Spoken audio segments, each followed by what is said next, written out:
إن الحمد لله نحمده ونستعينه ونستغفره ونعوذ بالله من شرور أنفسنا ومن سيئات أعمالنا من يهده الله فلا مضل له ومن يضلل فلا هادي له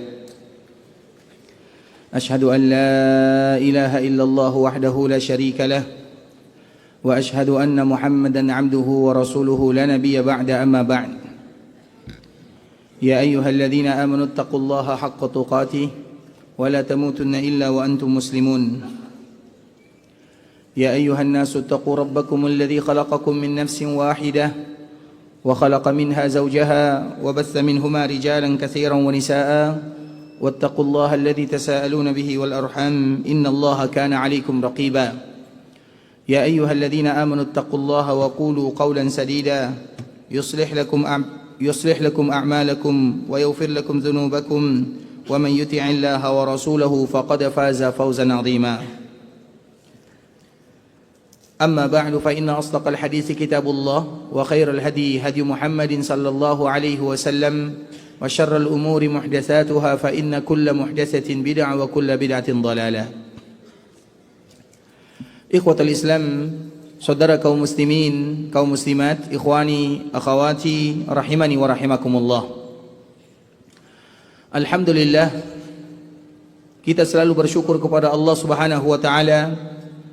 Di pagi hari ini Allah Subhanahu wa taala masih memberikan kemudahan kepada kita untuk bersua dan berjumpa di dalam masjid yang sangat mulia, tempat yang paling dicintai oleh Allah Subhanahu wa taala.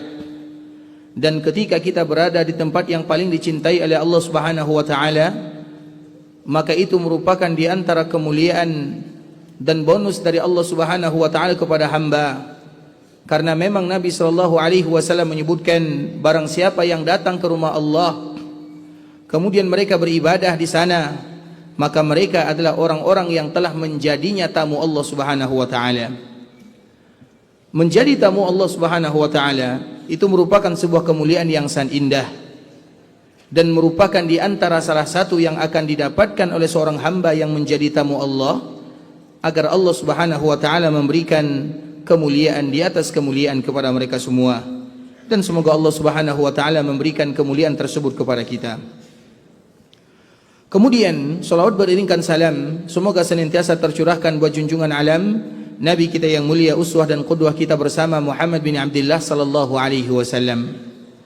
Allahumma salli ala Muhammad wa ala ahli baitihi wa ala azwajihi wa dhurriyyatihi كما صليت على إبراهيم وعلى آل إبراهيم إنك حميد مجيد اللهم بارك على محمد وعلى أهل بيته وعلى أزواجه وذرياته كما باركت على إبراهيم وعلى آل إبراهيم إنك حميد مجيد. إخوة الإسلام, saudara kaum muslimin, kaum muslimat, ikhwani, akhwati, rahimani wa rahimakumullah. Pada kesempatan kali ini kita akan membahas sebuah permasalahan yang tentunya itu merupakan di antara tujuan dan cita-cita kita bersama. Seorang muslim akan menjadikan surga sebagai cita-citanya. Setiap kali mereka beribadah kepada Allah, maka harapan mereka adalah agar nanti dimudahkan masuk ke dalam surga.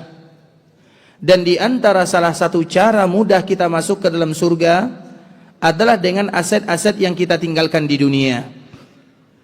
Maka di dalam sebuah hadis yang disampaikan oleh Abu Hurairah radhiyallahu ta'ala anhu, yang dikeluarkan oleh Imam Ahmad dan juga oleh Imam Ibnu Majah, ada salah seorang yang dimasukkan oleh Allah Subhanahu wa taala ke dalam surga. Karena kadang-kadang kita masuk surga, ikhwatul Islam, tujuan kita pertama kali beribadah kepada Allah Subhanahu wa taala adalah agar kita selamat dari api neraka. sedangkan masuk ke dalam surga itu adalah bonus dari Allah Subhanahu wa taala.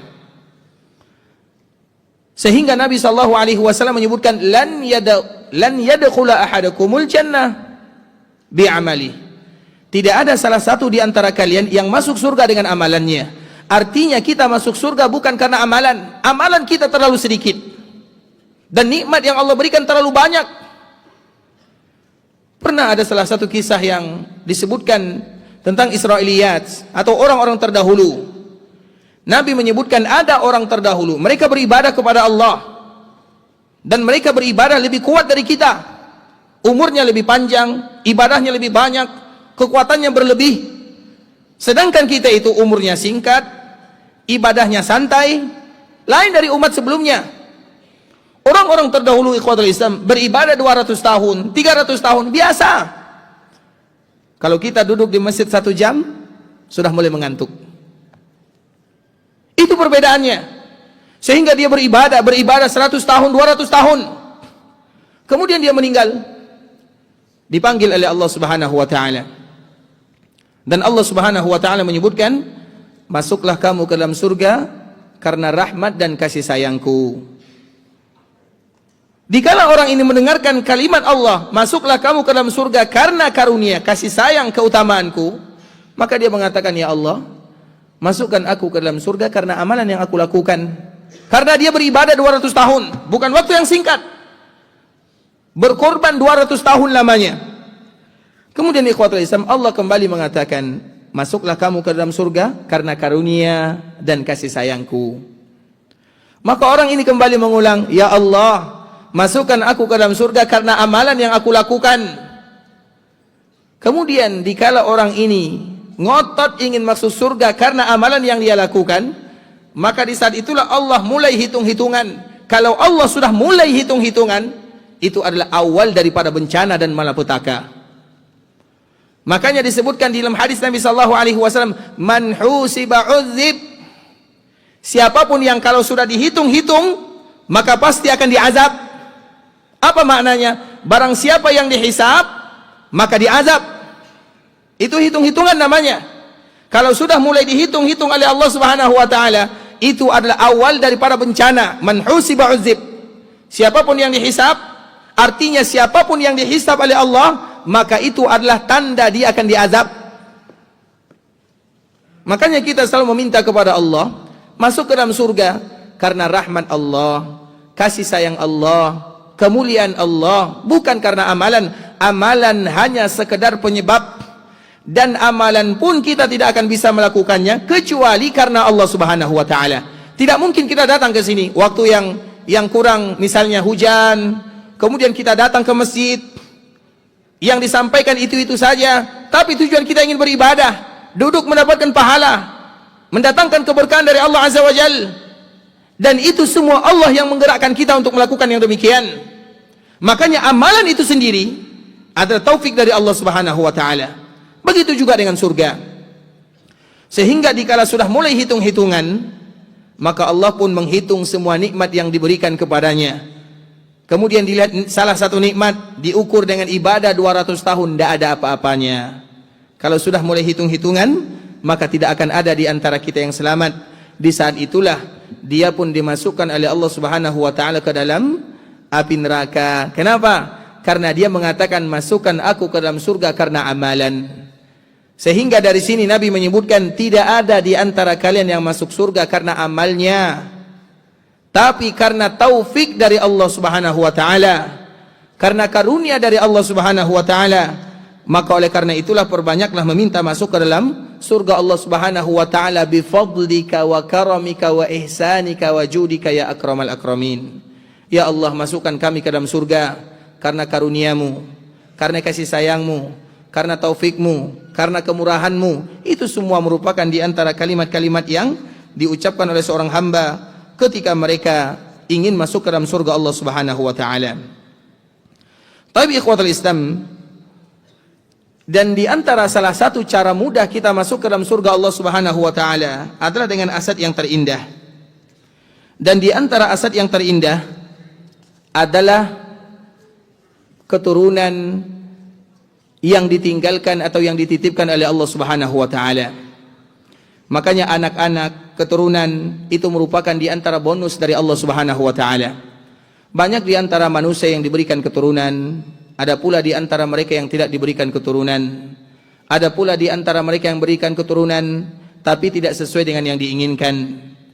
Maka itu semua kembali kepada penciptaan Allah Subhanahu wa taala, sehingga Allah Subhanahu wa taala menyebutkan lillahi mulkus samawati wal ard yakhluqu ma yasha yahabu liman yasha'u inasa. Apa sambungannya? Sini nak.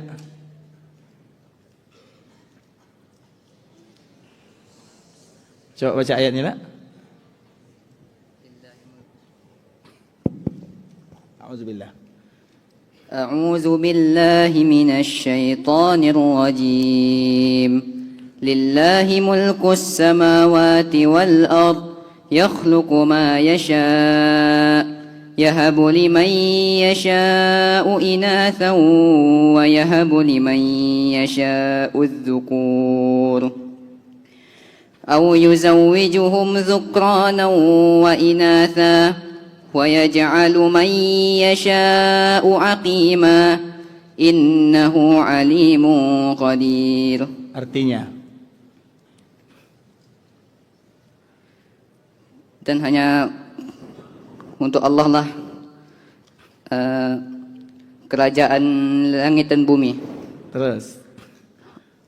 Dia menciptakan apa yang dia kehendaki, dan dia memberikan kepada siapapun, dan dia memberikan kepada yang dia kehendaki perempuan, anak laki-laki dan anak perempuan. Masya Allah, terus.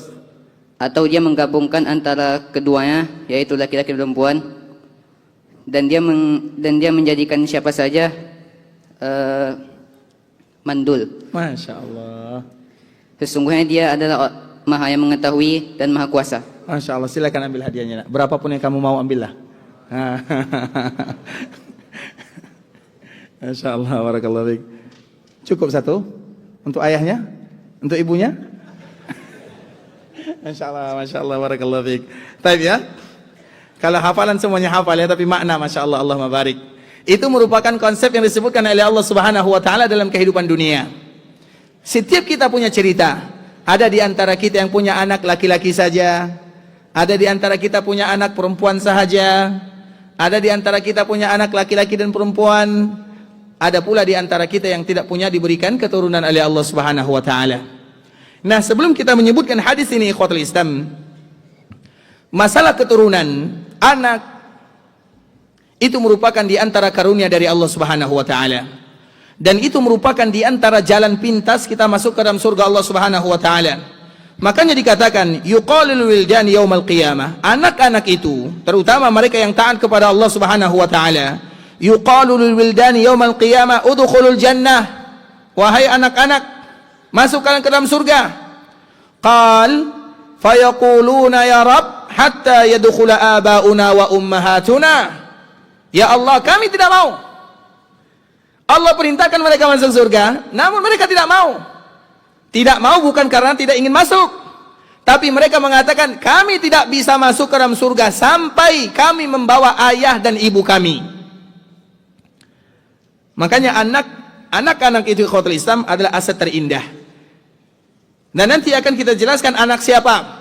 Karena tidak semua anak kita yang bisa memasukkan kita ke dalam surga. Banyak juga anak yang menyebabkan orang tuanya masuk neraka. Karena nanti kita di akhirat, ikhwatul Islam, tidak saling mengenal. Anak menuduh orang tua menuduh anak, suami menuduh istri, istri menuduh suaminya, saling menghujat satu dengan yang lainnya. Kalau seandainya tidak dibina di atas iman dan takwa. Sehingga dikatakan, ya Rabb, hatta yadkhula abauna wa ummahatuna. Kami tidak mau sampai kami membawa orang tua kami, ayah dan ibu kami. Qal fayatun. Kemudian mereka pun pada akhirnya dikala diperintahkan masuk surga, Allah pun bertanya, mali arahum muhbantiin. Kenapa aku melihat mereka lambat masuk surga? Kata Allah kepada penjaga surga tersebut atau kepada para malaikatnya, udkhulul jannah, masuklah kalian ke dalam surga. Maka anak-anak tersebut kembali menyebutkan, ya Rabb, hatta yadkhula abauna wa ummahatuna, sampai ayah kami ikut, sampai ibu kami juga ikut. Kemudian apa kata Allah? Udkhulul jannata antum wa abaukum, masuklah kalian ke dalam surga dan orang tua kalian. Kemudian mereka pun mencari orang tuanya. Kemudian orang tuanya dibawa masuk ke dalam surga, dan itu merupakan di antara cita-cita tertinggi sebagai orang tua. Bagaimana anak-anak yang kita lahirkan, anak-anak yang kita besarkan, anak-anak yang kita didik, merekalah yang merangkul, yang membawa kita masuk ke dalam surga Allah Subhanahu wa taala. Makanya di dalam sebuah hadis ikhwatul Islam, hadis yang masyhur yang selalu kita dengar, idza mata ibnu adam inqata amaluhu illa min salas. Semua kita tahu hadis ini. Apabila anak Adam meninggal, maka terputus semua amalannya kecuali 3. Dalam riwayat yang lain kecuali 7. Dalam yang lain kecuali 10. Kalau seorang meninggal, terputus semuanya. Dan salah satu yang tidak terputus, awwaladin salihin yad'ulah. Salah satu yang tidak akan pernah terputus adalah anak yang saleh yang mendoakan dirinya. Pertanyaannya ada 2. Yang pertama, ikhwatul Islam, apakah di dalam hadis ini mesti anak tersebut adalah anak kita? Apakah mesti anak tersebut anak kita? Nabi tidak pernah menyebutkan anak kalian. Nabi hanya menyebutkan waladin saleh. Apa arti waladin saleh? Anak yang saleh. Anak siapa yang saleh? Anak siapa saja? Anak kita, anak saudara kita, anak kaum muslimin. Kalau seandainya kita memiliki andil dalam kesolehannya, kalau kita punya andil, maka dia adalah anak kita. Kita ulang lagi ikhwatul Islam, dan ini merupakan kabar gembira bagi mereka yang belum diberikan karunia anak, atau bagi mereka yang sudah punya anak tapi mereka belum mendapatkan kesolehan anaknya. Jangan khawatir, masih banyak anak-anak yang lain. Mau? Apa maknanya ikhwatul Islam? Iya, semua kita menginginkan anak kita adalah anak yang saleh, semuanya. Dan ingat ikhwatul Islam, Allah hanya menginginkan dan menuntut kita sebagai orang tua untuk menjadikan anak kita adalah anak yang saleh. Allah tidak pernah memerintahkan, wahai fulan, jadikan anakmu adalah anak yang seorang ustaz, seorang ulama, seorang muballigh. Tidak itu yang dituntut oleh Allah Subhanahu wa taala. Allah hanya menuntut kita agar anak kita itu menjadi anak yang saleh, tidak lebih. Apapun profesinya, apapun pekerjaannya, yang penting dia adalah anak yang saleh. Itu yang harus ditanamkan. Sehingga nanti orang tua tidak boleh mengatakan, wahai anakku, rajin belajar ya, supaya nanti kamu bisa seperti ustadz itu. Jangan. Wahai anakku, rajin belajar, hafal Quran, belajar agama, supaya kamu nanti menjadi anak yang saleh. Cukup. Dan itu merupakan di antara warisan yang paling indah. Tidak ada warisan yang paling indah melebihi daripada kalimat ini. Makanya ada salah satu kisah ikhwatul Islam namanya Muqatil. Muqatil bin Sulaiman. Ada salah seorang khalifah Al-Abbasi namanya Abu Ja'far Al-Mansur. Abu Ja'far Al-Mansur pernah bertemu dengan Muqatil. Kemudian Abu Ja'far ini meminta nasihat kepada Muqatil, wahai Muqatil, a'izni, beri aku nasihat. Apa kata Muqatil? A'idzuka bima ra'aitu atau bima sami'tu? Apakah aku akan memberikan nasihat kepadamu wahai khalifah yang aku dengar atau yang aku lihat? Kemudian khalifah mengatakan, bima ra'ait, berikan aku nasihat sesuai dengan apa yang kamu lihat. Artinya pengalaman. Berikan aku nasihat sesuai dengan pengalaman yang kamu lewati. Maka di saat itulah Muqatil mulai bercerita, karena sesuai dengan pengalamannya. Maka dia bercerita. Dia mengatakan, Inna Umar bin Abdul Aziz anjaba ahada asyara walada. Salah seorang khalifah Umawi namanya Umar bin Abdul Aziz, dia pernah melahirkan 11 orang anak. Jadi Umar bin Abdul Aziz, cucunya Umar bin Khattab, dia memiliki anak 11 orang jumlahnya. Kalau kita sudah berapa anaknya? Ingat ya, 11. Umar bin Abdul Aziz anaknya 11. Kemudian wataraka, sebelum dia meninggal, dia memiliki harta kurang lebih 18 dinar. Dia punya anak 11 orang. Kemudian warisan yang dia tinggalkan, harta yang dia tinggalkan untuk anaknya kurang lebih 18 dinar. Dan 1 dinar itu kurang lebih 3 jutaan lah, supaya mudah bagi kita untuk menghitung. Berarti kalau dia meninggal, hartanya 18 dinar, kira-kira berapa harta yang dia tinggalkan kalau kita rupiahkan? Berapa? 54 juta. Banyak atau sedikit? Banyak atau sedikit? Kalau 18 dinar di zaman dia, 18 keping. Baik. Kemudian, dikala dia meninggal, tentu ada proses penyelenggaraan jenazah. Dan itu diambil dari uangnya. Maka habislah untuk penyelenggaraan jenazahnya 5 dinar. Kemudian untuk membeli tanah di mana dia akan dikuburkan, habis pula untuknya 4 dinar. Berarti berapa yang tersisa untuk anaknya? Berapa yang tersisa untuk anaknya? 9 dinar. Anaknya berapa jumlahnya? 11 orang. Kira-kira, khusus yang ahli, kira-kira anaknya, anggaplah anaknya semuanya laki-laki, kira-kira untuk anaknya itu berapa dinar satu orang?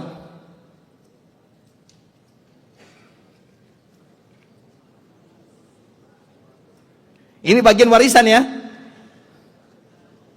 Berapa? Kita ulang lagi.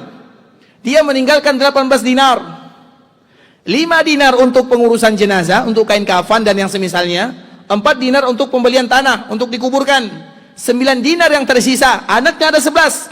Kira-kira kalau diwariskan, satu orang anak mendapatkan berapa bagian? Siapa yang jawab, angkat tangan? Baik, yang paling tua, yang depan dulu Pak ya. Baik, berapa Pak? Berapa? 1/8. Jadi anak-anaknya bagi rata. Berarti satu orang anak mendapatkan dikurang 1/8. Sisa bagi 11. Dikurang 1/8 kenapa? Untuk siapa? Untuk istrinya. Baik, berarti sisanya 7/8. 7/8 untuk satu orang anak berapa? Bagi 11. Itu pertanyaannya. Masya Allah, barakallahu fiik. Sehat Pak ya, Masya Allah. Tapi intinya, ikhwatal Islam Bapak Ibu, satu orang anak tidak sampai mendapatkan warisan 1 dinar. Bisa dipahami? Satu orang anak, dikala Umar bin Abdul Aziz meninggal, tidak sampai 1 dinar. Warisan yang ditinggalkan untuk anaknya ada sampai 1 dinar. 1 keping tak sampai. Artinya hanya bilangan dirham saja. Kemudian yang kedua, sama. Hisham bin Abdul Malik, juga salah seorang khalifah, anjaba ahada asyara walada. Dia juga memiliki 11 orang anak. Dan satu orang anak, perhatikan baik-baik, warisan yang didapatkan oleh satu orang anak 1.000 dinar. Berapa 1.000 dinar? 1 juta dinar. Kira-kira 1 juta dinar berapa rupiah? 3 miliar? Terlalu sedikit. Berapa? 1 juta kali 3 juta. Berapa? 3 triliun. Sedikit atau banyak? 3 triliun. Kita pun belum pernah melihat 1 triliun. Jangan 1 triliun, 1 miliar juga susah melihatnya. Ini 3 triliun. Artinya dia meninggalkan untuk satu anaknya. Anaknya bukan satu, anaknya 11. Satu orang anak mendapatkan 1 juta dinar. 3 triliun. Bukan sesuatu yang sedikit. Kemudian apa kata Muqatil? Kemudian setelah mereka berdua meninggal, ini meninggalkan 11 orang anak. Ini juga meninggalkan 11 orang anak. dan mereka sama-sama meninggal. Karena bagaimanapun semua kita akan meninggal. Umar bin Abdul Aziz meninggal, Hisham bin Abdul Malik meninggal, yang tersisa anaknya. Kemudian apa kata Muqatil? Aku melihat anaknya Umar bin Abdul Aziz yang mereka hanya diwarisi oleh orang tuanya, satu orang tidak sampai 1 dinar. Ada sebahagian di antara mereka yang berinfak di jalan Allah Subhanahu wa taala lebih daripada 100 ekor kuda yang dijadikan untuk berperang di jalan Allah Subhanahu wa taala. 1 ekor kuda berapa harganya? Nah, berapa harga kuda? Berapa? Berapa? Ya, orang tua lah yang tahu harga kuda. Berapa? 30? Itu kuda Pekanbaru. Ini kuda perang lain, kuda Pekanbaru lain, kuda air tiris juga lain. Ini kuda perang. Ada kuda yang bagus itu harganya 150, 200. Tapi itu masih kuda biasa. Dia mempersiapkan kuda perang 100 ekor lebih. Kuda perang yang paling kuat itu adalah kuda Arab ya. Kuda Arab itu adalah kuda yang paling kuat.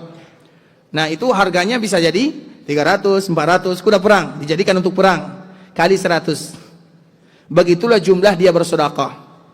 Jadi Muqatil mengatakan, aku melihat anaknya Umar bin Abdul Aziz yang tadi tidak mendapatkan warisan kurang dari 1 dinar. Banyak di antara mereka yang berinfak, ada di antara mereka yang berinfak di jalan Allah lebih daripada 100 ekor kuda perang yang dijadikan untuk berjihad di jalan Allah. Kemudian kita kembalikan kepada anak Hisham bin Abdul Malik. Aku pun memperhatikan anak Hisham bin Abdul Malik, ada di antara mereka yatasawwalu fil aswaq. Mereka meminta-minta di pasar-pasar kaum muslimin. Berapa warisan yang dia terima, yang mereka terima? 3 triliun. 3 triliun itu banyak atau sedikit? Banyak bagi mereka yang bisa memanfaatkan, sedikit bagi mereka yang tidak tahu arahnya kemana. Begitulah keadaan kaum muslimin. Kita tidak bisa menjamin anak kita iya. Dikala kita masih hidup, kita bisa mengontrolnya, melihatnya, mengajarinya. Tapi setelah kita wafat, siapa yang bertanggung jawab? Tidak ada yang tahu. Makanya di saat itulah ikhwatul Islam, ada yang bertanya kepada Umar, wahai Umar, kalau engkau meninggalkan hanya 9 atau 18 dinar saja, kemudian pengurusan jenazah, perkuburan, tersisa 9 dinar, apa yang kau tinggalkan untuk anak-anakmu? Artinya tidak ada warisannya. Anaknya 11. Apa jawaban Umar bin Abdul Aziz? Aku tinggalkan untuk mereka taqwa Allah. Artinya tujuan kewajiban aku sebagai orang tua mendidik mereka agar mereka bertakwa kepada Allah, tidak lebih. Kalau seandainya ada di antara kita anak kita yang berhasil jadi ulama, jadi fulan, jadi alan, itu bonus. Tapi tujuan utama kaum muslimin adalah bagaimana anaknya bertakwa. Makanya Umar bin Abdul Aziz mengatakan, aku jadikan mereka menjadi anak-anak yang bertakwa. Kemudian fa in kanu salihin, kalau seandainya mereka adalah anak-anak yang saleh, maka yang menjamin rezekinya adalah Allah Subhanahu wa taala. Wallahu yatawallas salihin. Makanya ikhwatul Islam, kalau anak kita saleh dan kita saleh, kemudian kalau seandainya kita dipanggil oleh Allah Azza wa Jal, maka kita tidak akan pernah risau bagaimana anakku, apa yang mereka makan, tidak usah. Wallahu yatawallas salihin. Maka di antara salah satu sifat wali Allah, kita mau jadi wali atau tidak? Di antara sifat wali Allah, ala inna awliya Allah la khawfun alaihim walahum yahzanun. Ingatlah, ketahuilah, di antara salah satu sifat wali Allah, mereka tidak takut dan mereka tidak sedih. Apa makna dari ayat ini? Di antara sifat wali Allah, mereka tidak akan pernah takut menghadapi masa depan. Tidak akan pernah memikirkan bagaimana nanti aku hidup, apa yang dimakan oleh anak-anakku. Mereka tidak memikirkan demikian. Yang mereka pikirkan bagaimana menciptakan generasi yang saleh, yang bertakwa. Kalau takwa sudah ada, Allah yang menjaminnya. Makanya dalam sebuah hadis disebutkan ikhwatul Islam, man kanatid dunya hammah farraqallahu amrah wa ja'ala faqrahu fi ainaihi. Siapapun di antara manusia yang dunia cita-citanya, dunia, bangun tidur, bagaimana bisnisnya, tokonya, usahanya, dagangannya, dunia dan dunia. Apa yang terjadi? Farraqallahu amrah. Maka Allah akan cerai-beraikan masalahnya, atau Allah tidak akan pernah selesaikan masalahnya. Selalu ada masalah. Masalah ini, masalah itu, masalah ini, masalah itu. Kenapa? Karena cita-citanya dunia. Wa ja'ala faqrahu baina 'ainaihi, dan dia akan fakir untuk selama-lamanya. Orang yang dunia tujuannya, fakir untuk selama-lamanya. Kenapa demikian? Dia tidak akan pernah merasa cukup. Dapat ini masih kurang, dapat itu masih kurang. Fakir untuk selama-lamanya. Itu sabda Nabi sallallahu alaihi wasallam, "Wa man kanatil akhiratu hammah." Adapun mereka yang tujuannya adalah akhirat, jama'allahu amrah. Allah akan bantu urusannya, sesulit apapun masalah yang mereka hadapi, Allah yang membantunya. Wa ja'ala ghinahu fi qalbi, dan dia akan merasa selalu kaya karena tujuannya adalah Allah Subhanahu wa taala. Makanya kenapa kita harus berada dalam agama? Kenapa kita harus belajar agama? Agar kita dijadikan kekayaan dalam hati, agar dimudahkan urusan, agar dilancarkan oleh Allah Subhanahu wa taala, agar mudah langkah kita masuk dalam surga, bukan untuk yang lain. Begitu juga dengan Umar. Umar dikala ditanya, "Apa yang kau tinggalkan untuk anakmu?" Padahal dia adalah khalifah, pemimpin. Dia mengatakan, "Aku tinggalkan kepada mereka taqwa Allah." Tujuanku bagaimana mereka menjadi orang yang bertakwa. Fa in kanu salihin wallahu yatawalla salihin. Kalau seandainya anak-anakku adalah orang yang saleh, maka rezekinya Allah yang menjamin, bukan saya. Umar sudah meninggal. Umar bin Abdul Aziz sudah tiada. Dan Allah yang menjaganya. Kalau Allah yang menjaganya, maka Allah akan memudahkan semua urusannya. Kemudian apa kata Umar bin Abdul Aziz? Wa in kanu ghaira dzalik. Kalau seandainya anak-anakku bukan anak-anak yang saleh, maka aku tidak membantu mereka untuk berbuat maksiat dengan Allah Subhanahu wa taala karena harta yang aku tinggalkan. Banyak di antara kita yang memikirkan anaknya. Ini untuk anakku, itu untuk anakku. Kalau seandainya peninggalan mereka tersebut dijadikan untuk berbuat maksiat, siapa yang bertanggung jawab? Itulah seolah-olah yang disebutkan oleh Umar. Kalau seandainya anakku bukan anak yang saleh, artinya kalau mereka durhaka, kalau mereka bermaksiat, kalau mereka tidak taat, aku tidak membantu mereka untuk melakukan maksiat tersebut, karena aku tidak meninggalkan harta untuknya. Kalau mereka saleh, Allah yang menjamin rezekinya. Kalau mereka tidak saleh, aku tidak menolongnya dengan hartaku mereka berbuat maksiat. Karena biasanya maksiat itu muncul dari nikmat. Maksiat muncul dari nikmat. Kenapa seseorang berbuat maksiat? Karena nikmat yang ada. Kenapa kita melihat yang tidak bagus, mendengarkan yang tidak bagus, semuanya dari nikmat? Kenapa kita bisa, misalnya anak-anak kaum muslimin, kita contohkan kepada fakta saya, anak-anak kita rata-rata mereka melakukan dosa dan maksiat karena kita dan karena nikmat yang kita berikan kepadanya. Kita berikan mobil, kita berikan ini, kita berikan fasilitas. Dengan fasilitas itu mereka berbuat maksiat, seolah-olah kita telah menolongnya berbuat maksiat. Dan itu bukan sesuatu perkara yang ringan, berat ikhwatul Islam.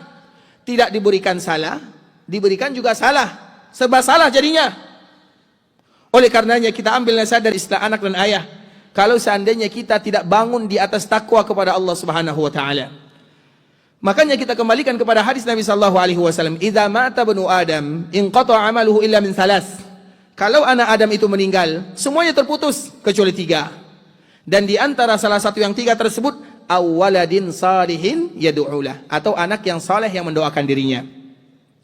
Tadi telah kita menyinggung anak yang saleh bisa jadi anak kita, bisa jadi anak orang lain. Karena ada yang punya anak, ada yang tidak punya anak. Ada yang punya anak tapi belum saleh. Jadi bagaimana? Maka kita lihat bagaimana gambaran ini ikhwatul Islam. Nabi menyebutkan waladin saleh. Waladin itu kalau kita lihat, kita tinjau dari sisi bahasa Arab, itu sifatnya adalah nakirah. Karena di dalam bahasa Arab kosakatanya itu ada namanya ma'rifah, ada namanya nakirah. Misalnya kita menyebutkan al-kitabu. Al-kitabu, kalau kita menggunakan alif lam, Al-kitabu artinya sebuah kitab, ini kitabnya, disebut dengan al-kitabu.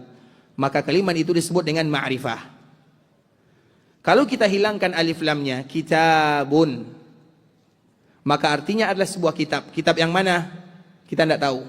Bisa jadi yang kita pegang, atau yang ada di tangan kita, atau yang ada di tangan yang lainnya. Itu semuanya adalah kitab.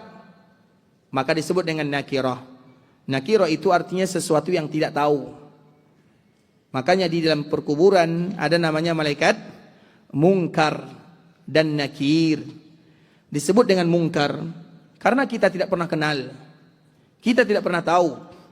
Maka mereka disebut dengan malaikat mungkar, malaikat nakir, yaitu malaikat yang kita tidak pernah mengetahuinya dan mereka juga tidak mau tahu.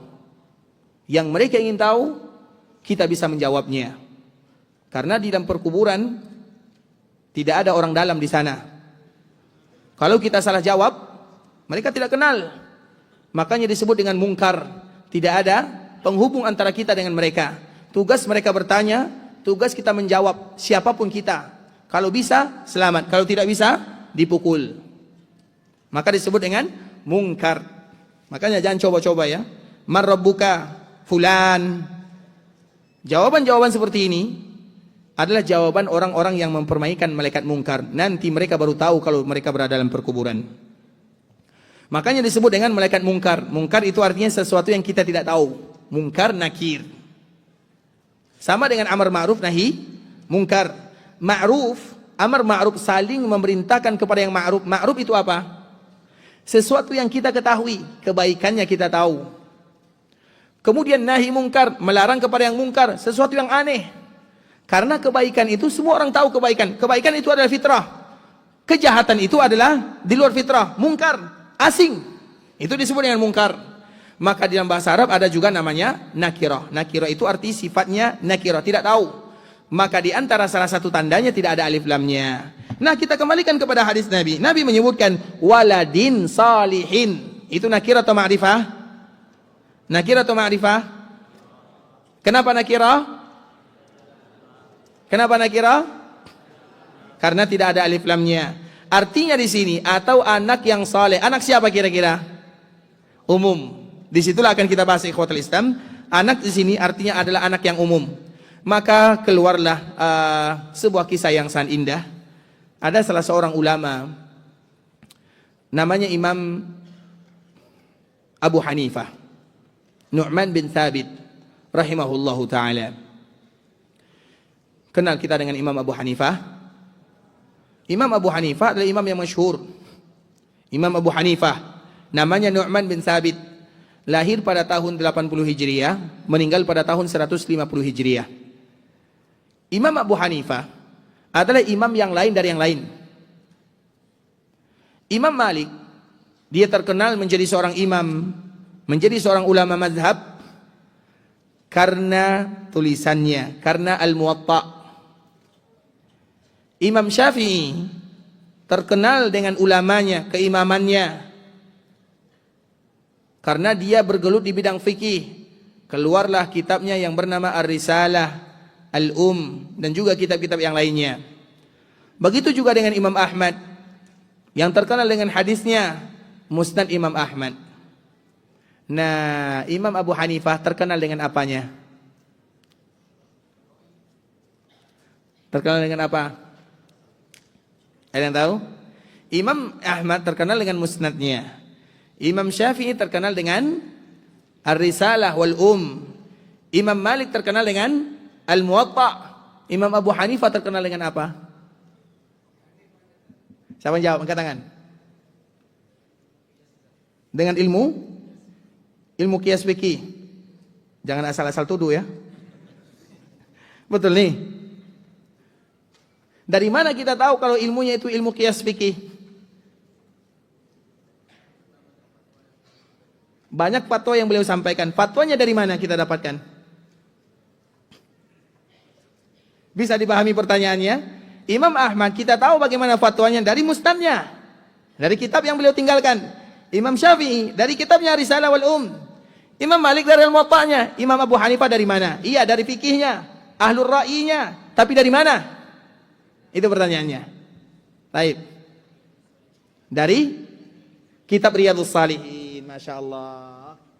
Sehat selalu ya. Kitab Riyadhus Shalihin yang dikarang oleh Imam An-Nawawi. Berarti jawabannya salah.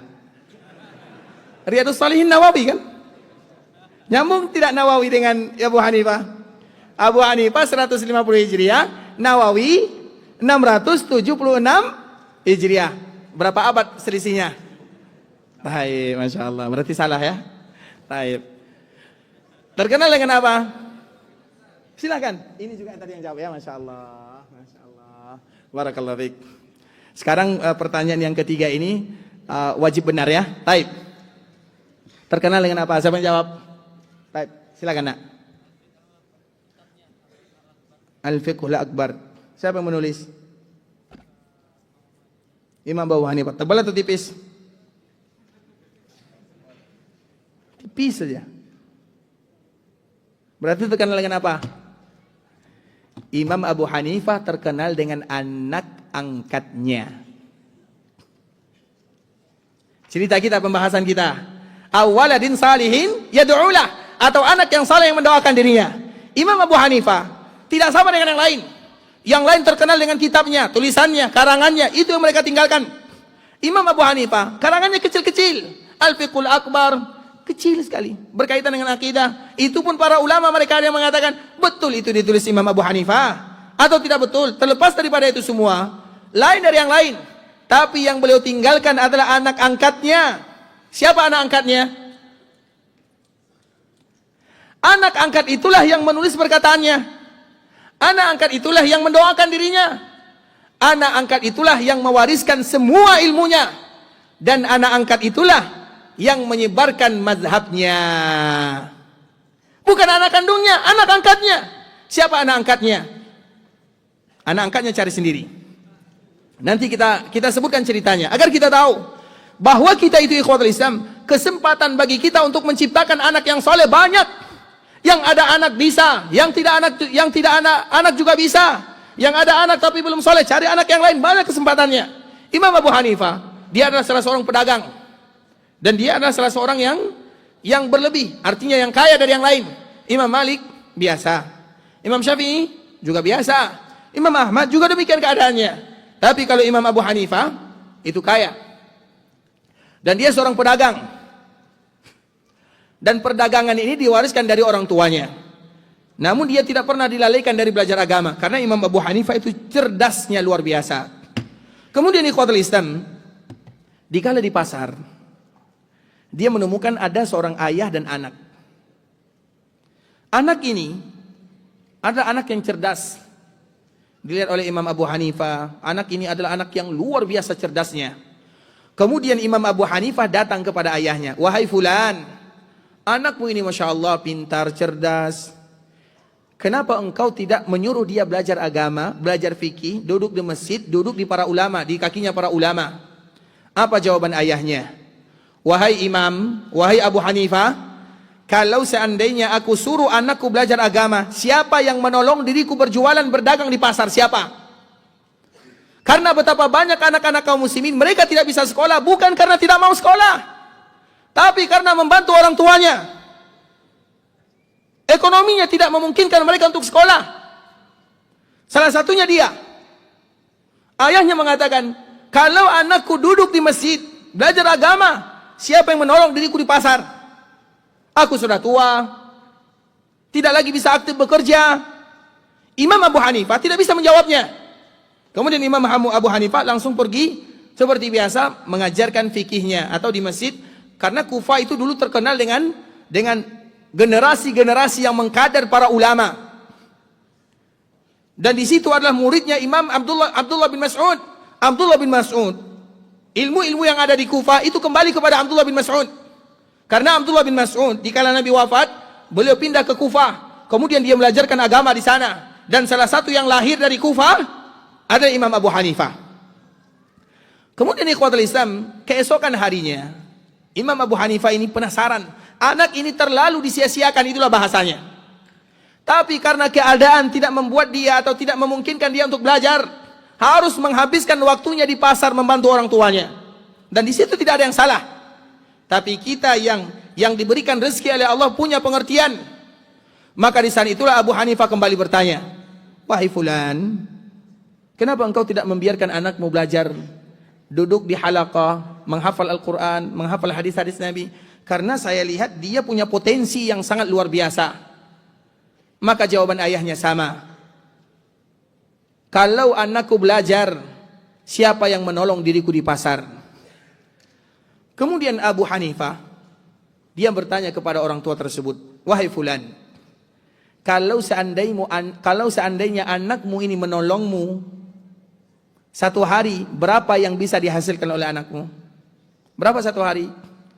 Maka orang tua ini mengatakan 2 dirham.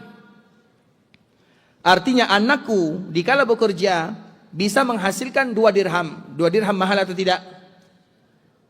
Sesuailah dengan tingkatan pada waktu itu. Artinya tidak terlalu mahal. Apa kata Imam Abu Hanifah? Wahai fulan, bagaimana pendapatmu kalau seandainya anakmu ini aku ambil, aku ajarkan dia duduk di halaqah belajar agama, kemudian setiap hari aku berikan kepadamu 2 dirham. Jadi anakmu ini aku ambil, dan 2 dirham itu aku yang bayar untukmu. Ini tawaran yang bagus atau tidak? Bagus atau tidak? Siapa yang pernah menawarkan tawaran ini kepada anak-anak yang mungkin punya potensi, namun mereka tidak bisa belajar agama? Banyak di antara mereka yang tinggal di jalanan. Banyak di antara mereka anak yatim. Banyak di antara mereka anak-anak yang terlantar.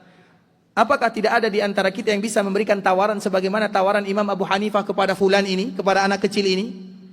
Dan kita tidak tahu, bisa jadi gara-gara tawaran kita tersebut Allah merubah kehidupannya. Dan gara-gara dia, kita diberikan keberkahan dunia dan akhirat. Kita tidak pernah tahu ikhwatul Islam. Bisa jadi anak yang kita sekolahkan di sekolah, katanya dia belajar, menghafal Quran, tapi kenyataannya tidak. Kita juga tidak bisa memaksakan. Sebagaimana kita juga tidak bisa memantau 24 jam. Tapi bisa jadi keberkahan tersebut diberikan oleh Allah Subhanahu wa taala melalui anak yang lain. Salah satunya adalah Imam Abu Hanifah. Maka tawaran ini tidak merugikan orang tuanya dan juga tidak merugikan anaknya. Anaknya belajar agama, orang tuanya tetap bekerja, dan Abu Hanifah memberikan 2 dirham setiap harinya. Tidak ada yang rugi. Imam Abu Hanifah bersedekah, tidak rugi. Anaknya belajar agama, tidak rugi. Orang tuanya juga tidak disibukkan dengan anaknya, tidak rugi, tidak ada yang rugi. Kemudian apa yang terjadi ikhwatul Islam? Maka anak ini mulai belajar, menghafal, duduk berhalaqah, menjadi murid terdekat Imam Abu Hanifah. Itulah yang kita kenal dengan anak angkat Imam Abu Hanifah. Karena setiap hari Imam Abu Hanifah membayar 2 dirham untuk ayahnya agar anak ini bisa belajar agama. Apa yang terjadi? Ketika Imam Abu Hanifah wafat, maka anak yang tadi dibayar 2 dirham setiap harinya, itulah yang menggantikan posisi Imam Abu Hanifah. Dan dia pun pada akhirnya menjadi qadhi, hakim dunia Islam pada zamannya. Dan dialah yang menyebarkan mazhab Imam Abu Hanifah. Itulah yang kita kenal dengan namanya Abu Yusuf Al-Qadhi. Abu Yusuf Al-Qadhi, itu ceritanya sangat luar biasa. Dia tidak akan pernah menjadi Abu Yusuf Al-Qadhi kecuali ada andil Abu Hanifah di dalamnya. Abu Hanifah yang bayar dia. Padahal tidak ada hubungan nasab. Anak Abu Hanifah bukan, keturunannya bukan, kabilahnya bukan. Tapi Imam Abu Hanifah melihat potensi yang ada pada dirinya. Dia kader. Imam Abu Hanifah meninggal, dialah yang menggantikan posisi Imam Abu Hanifah. Dan itulah di antara salah satu mengapa mazhab Imam Abu Hanifah tersebar di dunia. Gara-gara Abu Yusuf Al-Qadhi yang tadi disekolahkan oleh Imam Abu Hanifah. Maka kita kiaskan kepada diri kita ikhwatul Islam. Mungkin anak kita belum berhasil. Mungkin anak kita belum bisa menghafal Quran. Tetapi bukan berarti anak orang lain mereka tidak bisa menghafal Quran. Kita cari anak yatim, orang miskin, anak-anak kaum muslimin yang terlantar. Kita katakan, wahai fulan, aku sekolahkan dirimu karena Allah. Dan semoga dengan ini kamu menjadi anak yang berhasil, hafal Quran, menjadi orang yang bisa mengajak kepada kebaikan. Kita tidak tahu keberkahannya. Dan dengan itu pula lah ikhwatul Islam, Imam Ahmad mengatakan kepada salah seorang, sesungguhnya ayahmu adalah salah satu yang tidak pernah aku lupakan dalam setiap doa. Kenapa demikian? Karena ayah daripada orang ini adalah yang pernah memiliki andil dalam kehidupan Imam Ahmad. Imam yang mendoakan dirinya, padahal yang didoakan kita tidak tahu. Tapi Imam Ahmad kita tahu. Kenapa Imam Ahmad menjadi Imam Ahmad? Bukan seperti itu langsung, tidak. Ada proses, ada perjuangan orang tuanya, ada perjuangan ibunya, ada andil orang lain di dalamnya. Begitu juga dengan Abu Yusuf Al-Qadhi, ada andil ayahnya, ada andil Abu Hanifah. Kemudian dia menjadi ulama, maka dia tidak akan pernah melupakan ayah angkatnya. Artinya ayah yang dulu atau orang yang dulu menyebabkan dia bisa belajar agama. Itu yang harus kita lakukan, ikhwatul Islam. Dan semua mereka itu adalah masuk ke dalam kategori anak kita. Karena tujuannya yad'ulah, yang nanti pada akhirnya dia akan selalu mendoakan orang tersebut, apalagi kepada orang lain. Maka itu merupakan di antara salah satu nasihat kami kepada kita bersama, ikhwatul Islam. Masih banyak anak-anak kaum muslimin yang membutuhkan pendidikan agama, dan kita tidak tahu dari anak mana Allah Subhanahu wa taala ampunkan dosa kita, lapangkan perkuburan kita, dan doa mereka dikabulkan oleh Allah untuk kita tidak tahu. Tinggal bagaimana kita mempersiapkan, bagaimana anak-anak tersebut menjadi anak-anak yang saleh, yang mendoakan diri kita dan kita ada andil di dalamnya. Kemudian ikhwatul Islam, kita kembalikan kepada hadis Nabi sallallahu alaihi wasallam yang lain. Di dalam hadis yang lain yang dikeluarkan oleh Imam Ahmad dan juga oleh Imam Ibnu Majah, innar rajul la turfa'u darajatuhu fil jannah fayaqul anna hadha.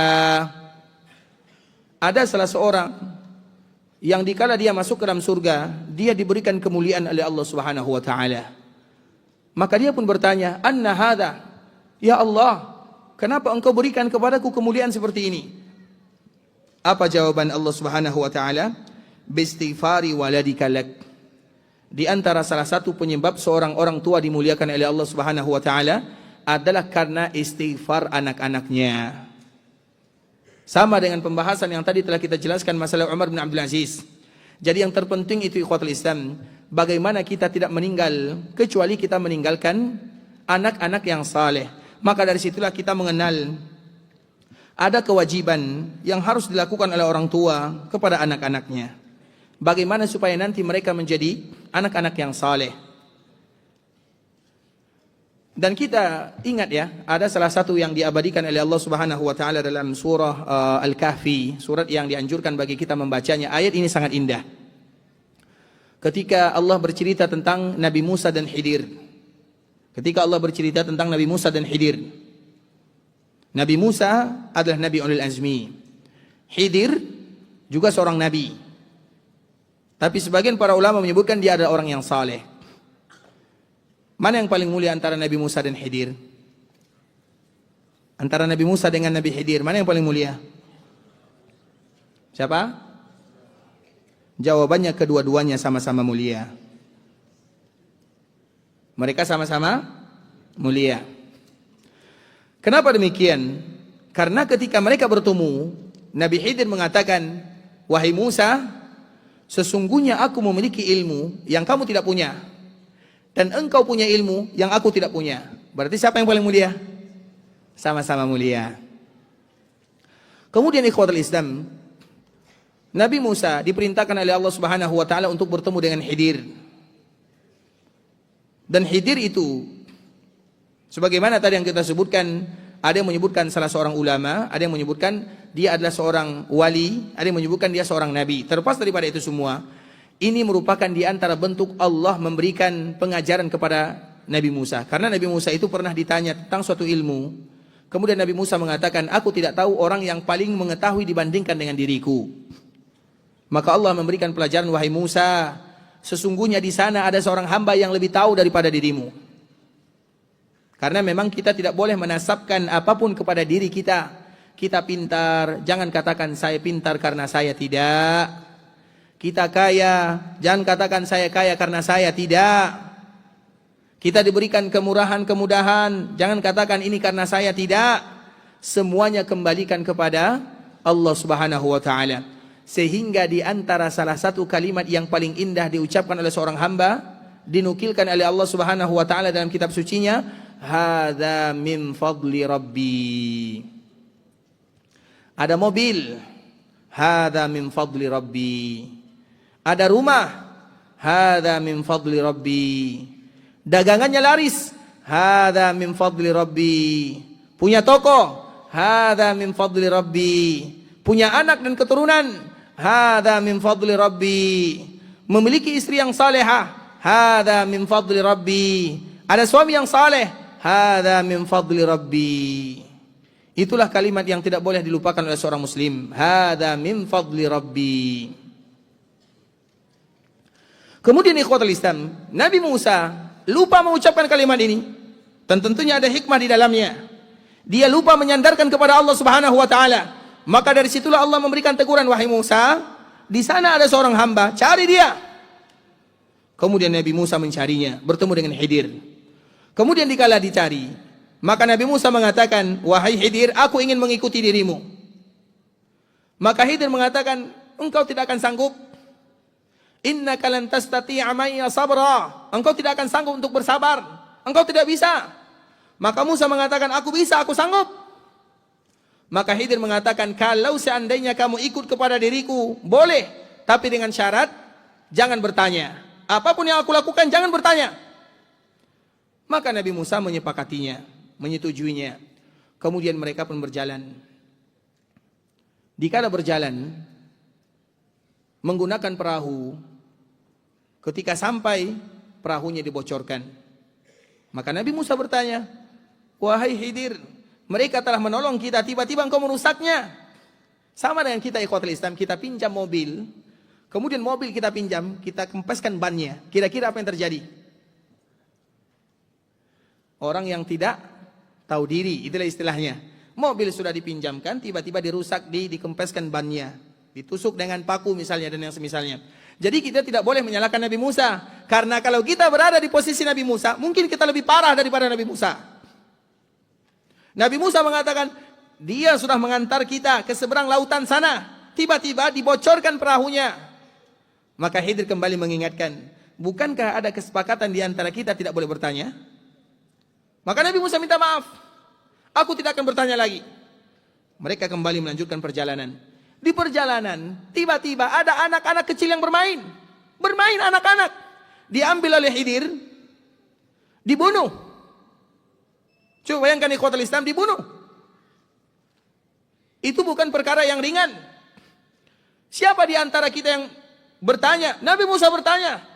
Khidir kembali mengingatkan, bukankah syarat antara aku dengan kamu tidak boleh bertanya? Maka Nabi Musa mengatakan, iya, maafkan aku, kalau aku bertanya lagi, maka kita akan berpisah. Makanya Nabi mengatakan, kalau seandainya Nabi Musa bisa bersabar, bertahan, maka Allah akan sebutkan kepada kita rahasia-rahasia yang sangat indah di dunia.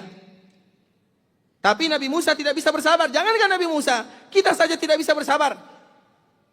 Kemudian yang ketiga, Nabi Musa dan Khidir masuk ke dalam sebuah perkampungan yang pelitnya minta ampun, kedekut, bakhil, kikir, minta tolong tidak mau ditolong. Pada akhirnya mereka melihat ada sebuah bangunan rumah, kemudian diperbaiki. Maka Nabi Musa kembali bertanya, sudahlah orang kampung ini orang yang kikir, kedekut, pelit. Kemudian engkau bantu mereka. Hadza firaqu baini wa bainik. Ini perpisahan kita wahai Musa. Bukankah syaratnya tidak boleh bertanya? Karena engkau sudah bertanya, maka kita akan berpisah. Semenjak itu Nabi Musa dengan Khidir tidak pernah bertemu lagi. Kemudian ikhwatul Islam, sebelum kita melanjutkan, sebenarnya kejadian ini mengingatkan Nabi Musa alaihissalam. Karena 3 kejadian ini sama dengan yang dilakukan oleh Nabi Musa. Yang pertama, dikala perahu dibocorkan, begitu juga dengan Nabi Musa. Seolah-olah Allah Subhanahu wa taala mengingatkan kepada Musa, wahai Musa, ingat dulu dikala ibumu menghanyutkan kamu di lautan menggunakan tabut. Tabut itu bisa tenggelam atau tidak? Bukan tabut ya. Tabut. Tabut itu kotak kecil. Nabi Musa ada di dalamnya. Dimasukkan ke dalam lautan. Bisa tenggelam atau tidak? Bisa. Siapa yang menyelamatkan? Allah. Sama kisahnya. Yang kedua, wahai Musa, tidakkah kamu ingat dulu dikala ada 2 orang yang saling bertengkar, yang satu dari Qibti, yang satu dari Bani Israel. Mereka bertengkar. Nabi Musa berasal dari Bani Israel. Tentunya dia menolong Bani Israel. Dipukul orang Kipti ini. Satu pukulan tanpa sengaja. Dipukul. Langsung tewas. Satu kali pukulan langsung meninggal. Karena Musa itu kuat orangnya. Jangankan manusia, malaikat saja tanggal matanya. Malaikat maut dikala ingin mencabut nyawa Nabi Musa, berbentuk manusia. Nabi Musa tidak tahu kalau itu malaikat. Wahai Musa, aku akan cabut nyawamu. Langsung ditampar, tanggal matanya. Keluar matanya. Nabi Musa itu kuat. Nah, coba bayangkan, Nabi Musa juga melakukan perkara yang sama. Dipukulnya orang tersebut, tidak sengaja. Dengan pukulan yang biasa, tapi Musa itu kuat.